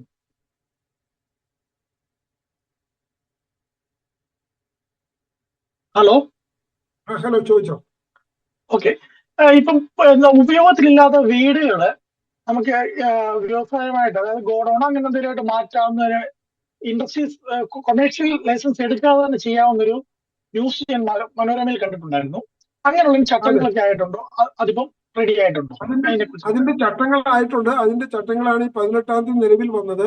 ആൾ താമസമില്ലാത്ത വീടിന്റെ 100% ഏരിയയും വ്യവസായ ആവശ്യങ്ങൾക്ക് ഉപയോഗിക്കാം. അതിൽ തന്നെ 2 കാര്യം പറയുന്നുണ്ട്. ഒന്ന്, ഗ്രീൻ വൈറ്റ് കാറ്റഗറി സംരംഭങ്ങൾ മാത്രമേ അങ്ങനെ ചെയ്യാൻ പറ്റുള്ളൂ. മറ്റ് ഇതൊന്നും പറ്റില്ല. അതുപോലെ തന്നെ 5 HP പവറിൽ താഴെ ഉപയോഗിക്കണം. അതുപോലെ തന്നെ 10 ലക്ഷം രൂപയിൽ താഴെ ഇൻവെസ്റ്റ്മെന്റ് ഉള്ള സ്ഥാപനങ്ങൾ മാത്രമേ ഭവനങ്ങൾ കേന്ദ്രീകരിച്ച് ചെയ്യാൻ കഴിയൂ. അത് നമ്മളിപ്പം പ്രവർത്തിച്ചുകൊണ്ടിരിക്കുന്ന ഒരു സ്ഥാപനത്തിന്റെ ഗോഡൌൺ ആയിട്ട് അതിനെ മാറ്റാൻ പറ്റുമോ? രണ്ടാമത്തെ ഇതെന്ന് പറഞ്ഞാല് നമുക്ക് ഗോഡൌണിന്റെ കാര്യം പ്രത്യേകമായിട്ട് ഇതിൽ പറയുന്നില്ല. അതിന് ഈ പറയുന്ന നോംസ് സാറ്റിസ്ഫൈ ചെയ്യുന്നുവെങ്കിൽ ഗോഡൌൺ ആക്കുന്നതിന് വേറെ തടസ്സങ്ങളൊന്നുമില്ല. അതായത് 10 ലക്ഷം രൂപയിൽ താഴെ ഇൻവെസ്റ്റ്മെന്റ്, 5 HP താഴെ പവർ, അതോടൊപ്പം ഇതിന് പറയുന്ന ഒരു കാര്യം ഗ്രീൻ വൈറ്റ് കാറ്റഗറി. അപ്പോ തീർച്ചയായിട്ടും ഗോഡൌണുകളാക്കാൻ പറ്റും. അല്ല, അതിനകത്ത് രണ്ടാമത്തെ വെച്ചാൽ നമുക്ക് വീൽ ചെയർ ആക്സസ് ഉണ്ടായിരിക്കണം, 1 മീറ്ററിന്റെ വാതിൽ ഉണ്ടായിരിക്കണം എന്ന് പറയുന്നുണ്ടല്ലോ കൊമേഴ്ഷ്യൽ സ്ഥാപനത്തിലേക്ക് വരുമ്പോൾ. വീൽ ചെയർ ആക്സസ് ഉള്ള ബാത്റൂം, ടോയ്ലറ്റ്. അപ്പം അതൊരു വീടിന്റെ അല്ല, അതൊരു വീടിന്റെ വീടുകൾ ഇത്തരം പരിപാടികൾക്ക് ഉപയോഗിക്കാം എന്നുള്ളതാണ്. അല്ല, അപ്പൊ അങ്ങനെ വരുമ്പോ അതിന് കൊമേഴ്ഷ്യലായിട്ട് അതിന് വേണ്ടുന്ന സ്വന്തം വീട് തന്നെ വേണമെന്നുണ്ടോ? അത് റെന്റിന് ചെയ്താലും മതിയില്ലേ? അല്ല, ചെയ്താലും മതി, അതൊന്നും പ്രശ്നമില്ല. സ്വന്തം വേണമെന്ന് ഒരു നിർബന്ധമില്ല. Okay, thank you. എന്റെ ക്വസ്റ്റ്യൻ ഇതായിരുന്നു. അപ്പൊ അങ്ങനെയുള്ള ഇത് ചട്ടത്തിൽ ഇങ്ങനെ പറയുന്നുണ്ടോ എന്നാണ് എനിക്കറിയേണ്ടത്. അതായത് ഈ പറയുന്ന വീൽ ചെയർ ആക്സസും കാര്യങ്ങളും പറയുന്നുണ്ടോ ചട്ടത്തിൽ എന്നുള്ളതെന്ന് അറിഞ്ഞാൽ കൊള്ളാമായിരുന്നു. അല്ലെങ്കിൽ ഈ ചട്ടം എവിടെ കിട്ടും? അതൊന്ന് റീഡ് ചെയ്യണമെങ്കിൽ എന്തെങ്കിലും മാർഗം ഉണ്ടോ എന്ന് അറിയണമായിരുന്നു. ഈ ചട്ടം താങ്കൾ ഒരു കാര്യം ചെയ്താൽ മതി. ഇത് കഴിഞ്ഞിട്ട് എനിക്കൊരു വാട്സപ്പ് മെസ്സേജ് ഇട്ടാൽ മതി, ഞാൻ അയച്ചു തരാം. ഓക്കെ, സാറിന്റെ ഫോൺ നമ്പർ ഒന്ന് മെൻഷൻ ചെയ്യുമായിരുന്നെങ്കിൽ ഉപകാരമാണ്. എന്റെ phone number 944 1 second sir, 1 second. 944 750 okay 99 okay 15. Okay, thank you sir.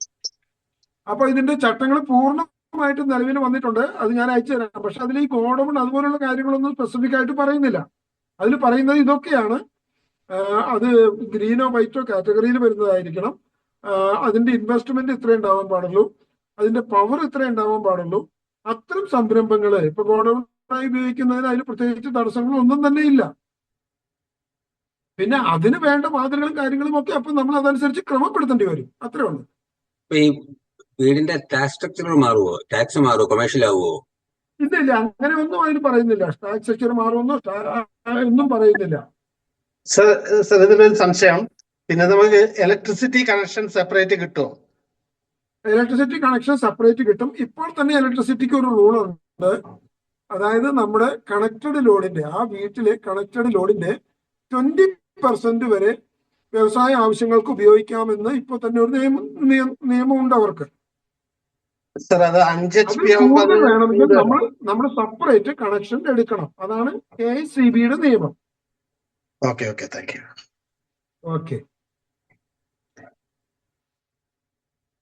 ഇത് സാറേ ഈ മുനിസിപ്പാലിറ്റിയില് ഇത് ബാധകം വരുമോ? അല്ലല്ല, മുനിസിപ്പാലിറ്റിയിൽ ഇത് ബാധകമാക്കിയിട്ടില്ല. ഇതിപ്പോ പഞ്ചായത്തുകൾക്ക് മാത്രമാണ് ബാധകമാക്കിയിട്ടുള്ളത്. മുനിസിപ്പാലിറ്റികൾക്ക് ബാധകമാക്കിക്കൊണ്ട് ഉടനെ തന്നെ നിയമം കൊണ്ടുവരും എന്ന് മന്ത്രി ശ്രീ രാജേഷ് പറഞ്ഞിട്ടുണ്ട്. സാർ ഇതിന്റെ പ്രോഫിറ്റ് പറഞ്ഞപ്പോഴേ മിനിമം 20% പറഞ്ഞല്ലോ, അത് എക്സ് ഫാക്ടറി ആണോ സാർ ഉദ്ദേശിക്കുന്നത്, അതെയോ ഡിസ്ട്രിബ്യൂഷന്റെ ആ ലെവൽ വരെ എത്തുമ്പോഴാണോ? ഡിസ്ട്രിബ്യൂഷൻ ലെവലില് ഒരു 20% നമുക്ക് കിട്ടണം എന്നുള്ളതാണ്. അത് കുറഞ്ഞു പോയി കഴിഞ്ഞാൽ നമുക്ക് നിലനിൽക്കാൻ കഴിയില്ല. വന്നാൽ നമ്മള് പുറത്തു പോകും. അല്ല, എക്സ് ഫാക്ടറി എത്ര വേണം അപ്പൊ? എക്സ് ഫാക്ടറി എന്നുള്ളതുകൊണ്ട് താങ്കൾ ഉദ്ദേശിക്കുന്നത് അല്ല, ഫാക്ടറിയിൽ നിന്ന് പ്രൊഡ്യൂസ് ചെയ്ത് നമ്മൾ വേറൊരാൾക്ക് കൊടുക്കുകയാണെങ്കിൽ അല്ല, അതാണല്ലോ ഡിസ്ട്രിബ്യൂട്ടർക്കോ ഹോൾസെയിലർക്കോ കൊടുക്കാം. 20% മതി. ഓക്കെ ഡിസ്ട്രിബ്യൂട്ടർക്ക് കൊടുക്കുമ്പോ മനസ്സിലായി. അതെ, ഇപ്പം ഇതിന്റെ പ്രൈസ് ഫിക്സ് ചെയ്യാന്ന് പറഞ്ഞാൽ ഡിസ്ട്രിബ്യൂട്ടർക്ക് കൊടുക്കുമ്പോൾ 20% ആണ്. പക്ഷെ അതിന്റെ MRP എന്ന് പറയുന്നത് അതിലൊക്കെ വളരെ കൂടുതലായിരിക്കും. റീറ്റെയിലേഴ്സ് ഇപ്പൊ ചെരുപ്പ് പോലുള്ള സാധനങ്ങളൊക്കെ ആണെങ്കിൽ 30-35% വരെ പ്രോഫിറ്റ് കൊടുക്കുന്നത് റീറ്റെയിലേഴ്സിനാണ്. അതെ, പക്ഷെ അത്രയും പ്രോഫിറ്റ് പലതിനും കിട്ടില്ല. അല്ല, അത് പലതിനും കിട്ടില്ല, അത് ശരിയാണ്. അപ്പൊ അതിനനുസരിച്ചുള്ള ഒരു ലോജിക്ക് നമ്മൾ ഉണ്ടാക്കണം. ചിലത് വോളിയത്തില്ല, ചിലത് ഇങ്ങനെ പറഞ്ഞാലും മാർജിനില്ല. ഏതാ ഈ പറഞ്ഞ കണക്ക് ഫുഡ് പ്രൊഡക്റ്റിനാണെങ്കിലും 20% ആണോ? അല്ല, ഞാൻ പറഞ്ഞത് മിനിമം അത്രയെങ്കിലും കിട്ടാവുന്ന പ്രോജക്റ്റ് പുതിയ സംരംഭകർ സെലക്ട് ചെയ്യാവുന്നതാണ്. അതായത് എക്സിസ്റ്റിംഗ് ആയിട്ടുള്ള ഒരു സംരംഭകന് കുറച്ച് പ്രോഫിറ്റ് കുറഞ്ഞ ഒരു അഡീഷണൽ പ്രോഡക്റ്റ് വരാണെങ്കിലും കുഴപ്പമില്ല, മാനേജ് ചെയ്യാൻ എളുപ്പമാണ്. സാറേ, ഈ K-Swiftന്റെ ലൈസൻസ് എടുക്കുമ്പോ ലൈസൻസ് എടുക്കുമ്പോ നമുക്ക് ലോക്കൽ ബോഡി ലൈസൻസ് അല്ലെ 3 വർഷത്തേക്ക് വേണ്ടാത്തുള്ളൂ, അല്ലെ ഫുഡ് സേഫ്റ്റിയുടെ അല്ലെങ്കിൽ പൊല്യൂഷൻ കൺട്രോൾ ബോർഡിന്റെയോ അല്ലെങ്കിൽ ലീഗൽ മെട്രോളജിയുടെ ഒക്കെ ലൈസൻസ് നമുക്ക് ഈ K-Swiftന്റെ ഓൺലൈൻ വഴി എടുക്കാൻ പറ്റുമോ? K-Swift വഴി എടുക്കാൻ പറ്റും. അതൊന്നും എക്സെപ്റ്റഡ് അല്ല, അതൊക്കെ നമ്മൾ എടുത്തേ പറ്റൂ. K-Swift വഴി നമുക്ക് ഏകദേശം 28ഓളം ഡിപ്പാർട്ട്മെന്റുകളിൽ നിന്നുള്ള ലൈസൻസുകൾക്കും അനുമതികൾക്കും ഇപ്പൊ അപേക്ഷ കൊടുക്കാം. പൊല്യൂഷൻ കൺട്രോൾ ബോർഡ്, ലേബർ, ഈ FSSAI ഒക്കെ നമുക്ക് എടുക്കാം. അതിൽ താങ്കൾ ഉദ്ദേശിക്കുന്നത് വന്നിട്ടുണ്ടോ എന്നുള്ളത് ഒന്ന് നോക്കണം. അതറിയണമെങ്കിൽ നിങ്ങൾ ആ താലൂക്ക് വ്യവസായ ഓഫീസിൽ ഞാൻ പറഞ്ഞ ഫെസിലിറ്റേഷൻ ഓഫീസറെ ഒന്ന് കണ്ടാൽ മതി. ഓക്കെ, താങ്ക് യു സാറേ. നമുക്ക് ഇതിന് ഒരു പ്രോഡക്റ്റ് ഉണ്ടാക്കി അതിന്റെ മാർക്കറ്റിംഗ് ചെയ്യാനായിട്ട് ഗവൺമെന്റിന്റെ ഭാഗത്ത് എന്തെങ്കിലും ഹെൽപ്പ്, മീൻസ് സ്റ്റോളുകളൊക്കെ കിട്ടുന്നതിന് എങ്ങനെയാ അതിനെ പറ്റുമെന്ന് പറയാൻ പറ്റുമോ? ശരിക്കും പറഞ്ഞാൽ ഗവൺമെന്റ് ഭാഗത്തുനിന്ന് കാര്യമായിട്ട് ഒന്നും തന്നെ ഈ മാർക്കറ്റിംഗ് ഫീൽഡിൽ ചെയ്യുന്നില്ല. അങ്ങനെ പ്രതീക്ഷിച്ചുകൊണ്ട് നമ്മളൊരു പ്രോഡക്റ്റ് ചെയ്യുന്നതൊന്നും ഒരിക്കലും ശരിയാവില്ല. ആകെ ചെയ്യുന്നത് 1-2 എക്സ്പോകളുണ്ട്. പിന്നെ ഒരു B2B പ്ലാറ്റ്ഫോം എന്ന് പറഞ്ഞ് KBIP മെയിൻറ്റെയിൻ ചെയ്യുന്ന ഒരു പോർട്ടലുണ്ട്. പക്ഷെ അതിൽ കൂടി ഒന്നും ഒരു ബിസിനസ്സും നടക്കാറില്ല എന്നുള്ളതാണ് യാഥാർത്ഥ്യം. പിന്നെ ഈ വ്യവസായ വകുപ്പിന്റെ ചില എക്സിബിഷനുകളിൽ നിങ്ങൾക്ക് പങ്കെടുക്കാം. ഇപ്പൊ ഉദാഹരണമായിട്ട് ഈ വലിയൊരു എക്സിബിഷൻ ഈ മാസം ഡേറ്റ് ഞാൻ അങ്ങോട്ട് മറന്നുപോയി, മെഷീനറി എക്സ്പോ വരുന്നുണ്ട്. അത് വലിയൊരു എക്സിബിഷനാണ്. 3-4 ദിവസമായിട്ട് ഇവിടെ സെപ്റ്റംബർ 15-16 സെപ്റ്റംബർ 15-16 സെപ്റ്റംബർ 15-16 15, 16, 17, 18 4 ദിവസങ്ങളിലായിട്ടാണ് ആ എക്സിബിഷൻ നടക്കുന്നത്. അവിടെയൊക്കെ പോവുകയാണെങ്കിൽ നമുക്ക് കുറച്ചുകൂടി ഈ സംരംഭം സംബന്ധിച്ചുള്ള ഐഡിയാസ് ഒക്കെ ജനറേറ്റ് ചെയ്യാൻ പറ്റും.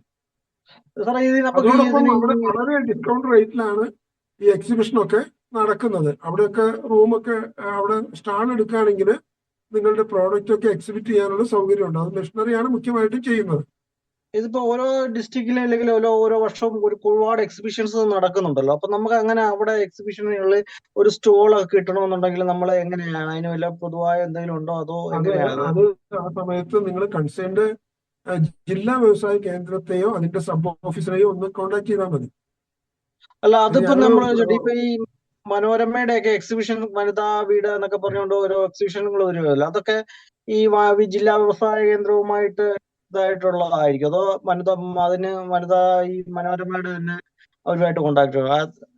ചെയ്യേണ്ടത്? ആരെയാണ് അല്ല, അങ്ങനെ? മനോരമയുടെ എക്സിബിഷൻ ഒന്നും അങ്ങനെയില്ല. മനോരമയുടെ എക്സിബിഷൻ ഒന്നും ഈ വനിതാ വ്യവസായ വകുപ്പിന്റെ വനിതാ കൺട്രോളിലല്ല. വനിതാ വനിതാ അതൊക്കെ എക്സിബിഷൻ എന്നൊക്കെ പറഞ്ഞുകൊണ്ട് വരുമല്ലോ. അതെ, അതൊക്കെ ഇൻഡിവിജ്വൽ, അതൊക്കെ വ്യക്തിപരം, പ്രൈവറ്റ് സ്വകാര്യ സ്ഥാപനങ്ങൾ നടത്തുന്നതാണ്. അതൊന്നും വ്യവസായ വകുപ്പിന്റെ കൺട്രോളിൽ അല്ല. അപ്പൊ അല്ല, അങ്ങനെ കുറെ എക്സിബിഷൻസ് നമുക്ക് ഇപ്പൊ ഓൾറെഡി ഇപ്പം ഓരോ ജില്ലകളിലൊക്കെ ഇടയ്ക്കിടയ്ക്ക് വരാറുണ്ടല്ലോ. അപ്പൊ അങ്ങനെ വരുമ്പോ നമ്മള് അവിടെ ഒരു സ്റ്റോള് കിട്ടണമെങ്കിൽ നമ്മൾ ആരെയാണ് കോണ്ടാക്ട് ചെയ്യുക? അതാരാണോ സാറേ എക്സിബിഷൻ നടത്തുന്നത് പഞ്ചായത്തിലാണോ? അവരെ ഒരു മിനിറ്റ് സാറേ. സാറ് പഞ്ചായത്തിലാണോ അതോ മുനിസിപ്പാലിറ്റി ഏരിയ ആണോ സാറേ ഈ ചോദിക്കുന്ന സംശയം? മുനിസിപ്പാലിറ്റിയിലെ ഏരിയയിലെ മുനിസിപ്പാലിറ്റി ഓഫീസിൽ പോയിട്ട് ചോദിച്ചാൽ മതി. അപ്പൊ അവര് നെക്സ്റ്റ് വരുന്ന ഇപ്പൊ ഓണച്ചന്ത അങ്ങനത്തെ വരുന്ന ചന്തകളില് അവര് തീരുമാനിക്കുന്നുണ്ട്.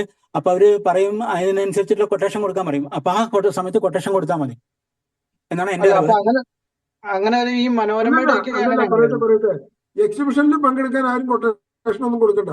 എക്സിബിഷൻ ആരാണോ നടത്തുന്നതെന്ന് കണ്ടെത്തുക, അവരുമായിട്ട് അവർ അതിന്റെ ഒരു ലിങ്ക് കൊടുത്തിട്ടുണ്ട്. ഇപ്പൊ ഓൺലൈനിലാണ് ഇതെല്ലാം ചെയ്യേണ്ടത്. ഇപ്പൊ ഈ മെഷീനറി എക്സ്പോ നടത്തുന്നത് ഒരു ചെറിയ ഫീസ് ആണ് അടയ്ക്കേണ്ടത്. അത് എല്ലാവർക്കും ഒരേ 2-3 താരിഫ് ഉണ്ടാവുമെന്ന് മാത്രമേ ഉള്ളൂ. അതിന് കൊട്ടേഷൻ ഒന്നും കൊടുക്കേണ്ട ആവശ്യമില്ല. ആ താരിഫ് അനുസരിച്ച് പൈസ അടച്ചു കഴിഞ്ഞാൽ അത്തരം സ്റ്റാള് നമുക്ക് കിട്ടും. ഇപ്പൊ എല്ലാ വർഷവും വ്യവസായ വകുപ്പ് ഈ എക്സിബിഷനുകൾ ചെയ്യാറുണ്ട്. പക്ഷെ കഴിഞ്ഞ വർഷം അത്തരത്തിലുള്ള എക്സിബിഷൻ നടന്നിട്ടില്ല. സാമ്പത്തിക പ്രതിസന്ധി മൂലം 1-2 എക്സിബിഷനുകളൊക്കെ നടക്കാതെ പോകുന്നുണ്ട്. അപ്പൊ എക്സിബിഷൻ നടക്കുകയാണെങ്കിൽ നിങ്ങൾ കോണ്ടാക്ട് ചെയ്യുക. ആരാണോ എക്സിബിഷൻ നടത്തുന്നത് അവരുടെ നോംസ് അനുസരിച്ചുള്ള ഫീസ് കൊടുത്താൽ അതിന് എക്സിബിഷനിൽ പങ്കെടുക്കാം. മിക്കവാറും എല്ലാ എക്സിബിഷനും ഒരു നോമിനൽ ഫീസ് ഉണ്ടാവും. വ്യവസായ വകുപ്പിന്റെ ആണെങ്കിൽ വളരെ നോമിനൽ ഫീസേ ഉണ്ടാവുള്ളൂ. മറ്റു പ്രൈവറ്റ് ആണെങ്കിൽ ഫീസ് കുറച്ച് കൂടുതലായിരിക്കും. മനോരമയുടെ ഒക്കെ എക്സിബിഷൻ ആണെങ്കിൽ കൂടുതൽ പൈസ കൊടുക്കേണ്ടി വരും. സാറേ, എക്സിബിഷൻ എവിടെയാണ് നടക്കുന്നത്? 14, 15, 16 അത് ഇവിടെ കാക്കനാട്, കളമശ്ശേരി കിൻഫ്ര പാർക്കിലാണ്. കളമശ്ശേരിയില് നമ്മുടെ കാക്കനാട് പോകണം. കാക്കനാട് പോകുന്ന വഴിക്കാണ് സീപോർട്ട് എയർപോർട്ട് റോഡില് കിൻഫ്ര ഇൻഡസ്ട്രിയൽ പാർക്കിലാണ് അത് നടക്കുന്നത്. അവിടെ ഒരു സ്ഥിരം എക്സിബിഷൻ സെന്റർ ഉണ്ട്. രാജഗിരിയുടെ ഒക്കെ അടുത്തായിട്ട് രാജഗിരി അത് തന്നെ നമ്മൾ ആ സീപോർട്ട് എയർപോർട്ടിൽ കൂടി പോകുമ്പോൾ റോഡ് സൈഡിൽ തന്നെ കാണാം. ഇൻഫോ പാർക്കിന്റെ ഒക്കെ ഇൻഫോ പാർക്കൊക്കെ കഴിഞ്ഞ് കുറച്ചും കൂടി അങ്ങ് പോയാൽ മതി. സാറേ അത് 20, 21, 22, 23 ആണെന്ന് തോന്നുന്നു സാറേ. ഞാൻ ഡേറ്റ് കൃത്യമായിട്ട് ഓർക്കുന്നില്ല. 20, 21, 22 20-21 അല്ലേ? 20, 21, 22, 23 4 ദിവസം സാറേ. സാർ പറഞ്ഞത് തന്നെ കിൻഫ്ര പാർക്കിൽ തന്നെ കറക്റ്റാ. അതെ.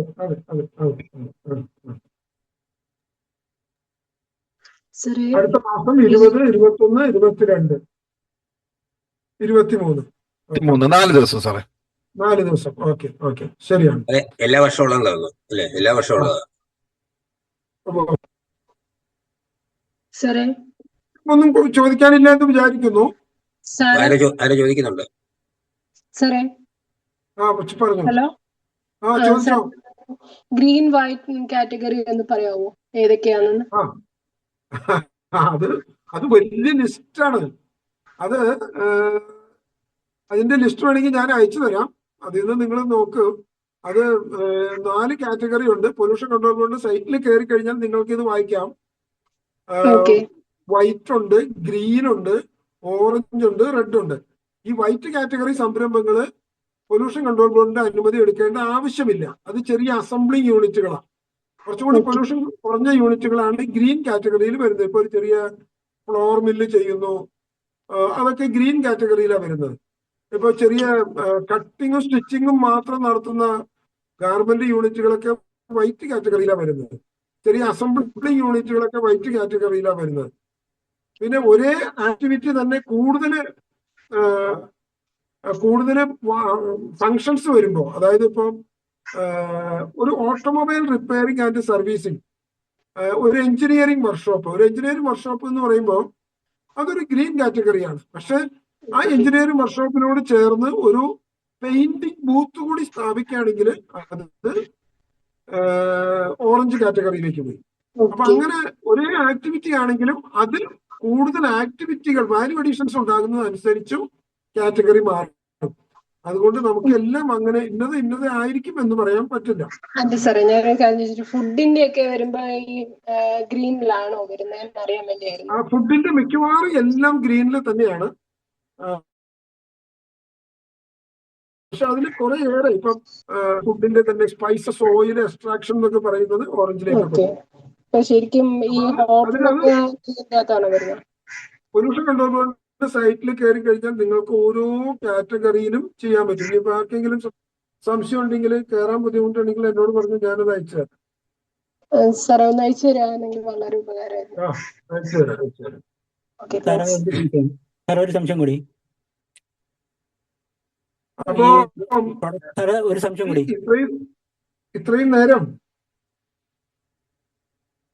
ഈ ഓൺലൈനില് മുഖം കാണാൻ പറ്റിയില്ലെങ്കിലും നമ്മൾ സംസാരിച്ചിരുന്നു. കുറെ പേരൊക്കെ അത് കേട്ടു. കുറെ കാര്യങ്ങളൊക്കെ നിങ്ങൾ അതനുസരിച്ച് ചെയ്യാൻ ശ്രമിക്കുകയാണെങ്കിൽ നിങ്ങൾക്ക് നല്ല രീതിയിൽ മുന്നോട്ട് പോകാൻ കഴിയും എന്നാണ് എൻ്റെ വിശ്വാസം. എൻ്റെ എക്സ്പീരിയൻസിന്റെ അടിസ്ഥാനത്തിലാണ് ഞാൻ ഈ കാര്യങ്ങളൊക്കെ നിങ്ങളോട് പറഞ്ഞത്. ഒത്തിരി വ്യവസായ സുഹൃത്തുക്കളെ വളർത്തിക്കൊണ്ട് വരാൻ കഴിഞ്ഞിട്ടുണ്ട് എനിക്ക്. അവരിന്നും നിരന്തരം ഞാനുമായി ബന്ധപ്പെട്ടുകൊണ്ടിരിക്കുന്നു. അപ്പൊ അവരുടെ ഓരോ ചലനത്തിലും നമ്മൾ കൂടെ നിൽക്കുന്നുണ്ട്. കീട് ഇത്തരത്തിലുള്ള പ്രോഗ്രാമുകൾ നിരന്തരം അറേഞ്ച് ചെയ്യുന്നുണ്ട്. അപ്പോൾ ഇതിന്റെ കൂടുതൽ പ്രോഗ്രാമുകളിലേക്കൊക്കെ തന്നെ നിങ്ങൾ കടന്നു വരണം. നിങ്ങൾക്ക് ഇനിയും ഇതുമായി ബന്ധപ്പെട്ട് ഉണ്ടാകാവുന്ന സംശയങ്ങളൊക്കെ നിങ്ങൾക്ക് എന്റെ ഫോൺ നമ്പർ തന്നിട്ടുണ്ട്. അതുകൂടാതെ നമ്പർ ഒന്നും കൂടി പറയാം. അതുകൂടാതെ എനിക്കൊരു യൂട്യൂബ് ചാനലുണ്ട്. വ്യവസായ പാഠം എന്നാണ് യൂട്യൂബ് ചാനലിന്റെ പേര്. എല്ലാ ശനിയാഴ്ചയും ഞാൻ അതിലൊരു വീഡിയോ ഇടും. ഇപ്പൊ ഈ പറയുന്ന ഇവിടെ പുതിയ നിയമം വന്നു. അതിന്റെ പിറ്റേ ദിവസം തന്നെ ഞാൻ അതിന്റെ വിശദമായിട്ടുള്ള കാര്യങ്ങൾ ഉൾപ്പെടുത്തിക്കൊണ്ട് ഒരു വീഡിയോ ഇട്ടിട്ടുണ്ട്. അതിൽ നിങ്ങൾക്ക് എല്ലാ സംശയങ്ങൾക്കുള്ള മറുപടി കിട്ടും. അതുപോലെ നിങ്ങൾക്കുള്ള ഏത് സംശയങ്ങളും അതിൽ ചോദിക്കാം. എൻ്റെ യൂട്യൂബ് ചാനലിന്റെ പേര് വ്യവസായ പാഠം എന്നാണ്, വ്യവസായ പാഠം. അതുപോലെ TS ചന്ദ്രൻ അടിച്ചു കൊടുത്താൽ തന്നെ കിട്ടും. കുത്തും വേണ്ട, കോമയും വേണ്ട, ഒന്നും വേണ്ട. TS ചന്ദ്രൻ യൂട്യൂബ് ചാനലിൽ അടിച്ചു കൊടുത്താൽ നിങ്ങൾക്ക് അതിൽ കയറി ഈ വീഡിയോ കാണാം. നിങ്ങളുടെ സംശയങ്ങൾ കൊടുക്കാം. നിങ്ങൾക്ക് സബ്സ്റ്റാൻഷിയേറ്റ് ചെയ്യാനുള്ളതും ഒക്കെ അതിൽ ചെയ്യാം. അതിൽ കുറെ സബ്സ്ക്രൈബേഴ്സും നന്നായിട്ടുണ്ട്. അത് വ്യവസായം മാത്രമേ അതിൽ ഹാൻഡിൽ ചെയ്യുന്നുള്ളൂ. എൻ്റെ ഫോൺ നമ്പർ ഒന്നും കൂടി പറയാൻ പറഞ്ഞു. എൻ്റെ ഫോൺ നമ്പർ 944-750-9915. ഈ നമ്പറിലേക്ക് വിളിച്ചാൽ മതി. എന്തെങ്കിലും സംശയം ഉണ്ടെങ്കിൽ നിങ്ങൾ കീഴിൽ ചോദിച്ചാൽ എൻ്റെ നമ്പറും എല്ലാ ഡീറ്റെയിൽസും കിട്ടും. അപ്പൊ അത് നിങ്ങൾ ചോദിച്ചാൽ അവർ തരും. അതനുസരിച്ച് നിങ്ങൾ സംശയങ്ങൾ ഉണ്ടെങ്കിൽ ഇനിയും ചോദിക്കുക. നിങ്ങളൊരു വോയിസ് മെസ്സേജ് ഇട്ടാലും ഞാൻ അതിന് കൃത്യമായിട്ട് ആൻസർ ചെയ്തോളാം. നിങ്ങൾക്ക് വിളിക്കാനൊക്കെ പറ്റാത്ത സാഹചര്യം ഇപ്പൊ ഇപ്പോഴൊന്നും വിളിച്ചാൽ കിട്ടൂല. അപ്പൊ അങ്ങനെ വരുമ്പോൾ നിങ്ങളൊരു വോയിസ് മെസ്സേജ് വാട്സാപ്പിൽ ഇടുക. ഞാൻ അതിന് ആൻസർ ചെയ്യുന്നതാണ്.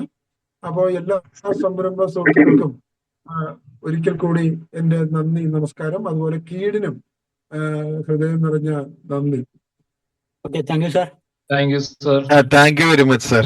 വളരെ നന്നായിരുന്നു. Thank you very much. Thank you sir. Thank you kid. Thank you.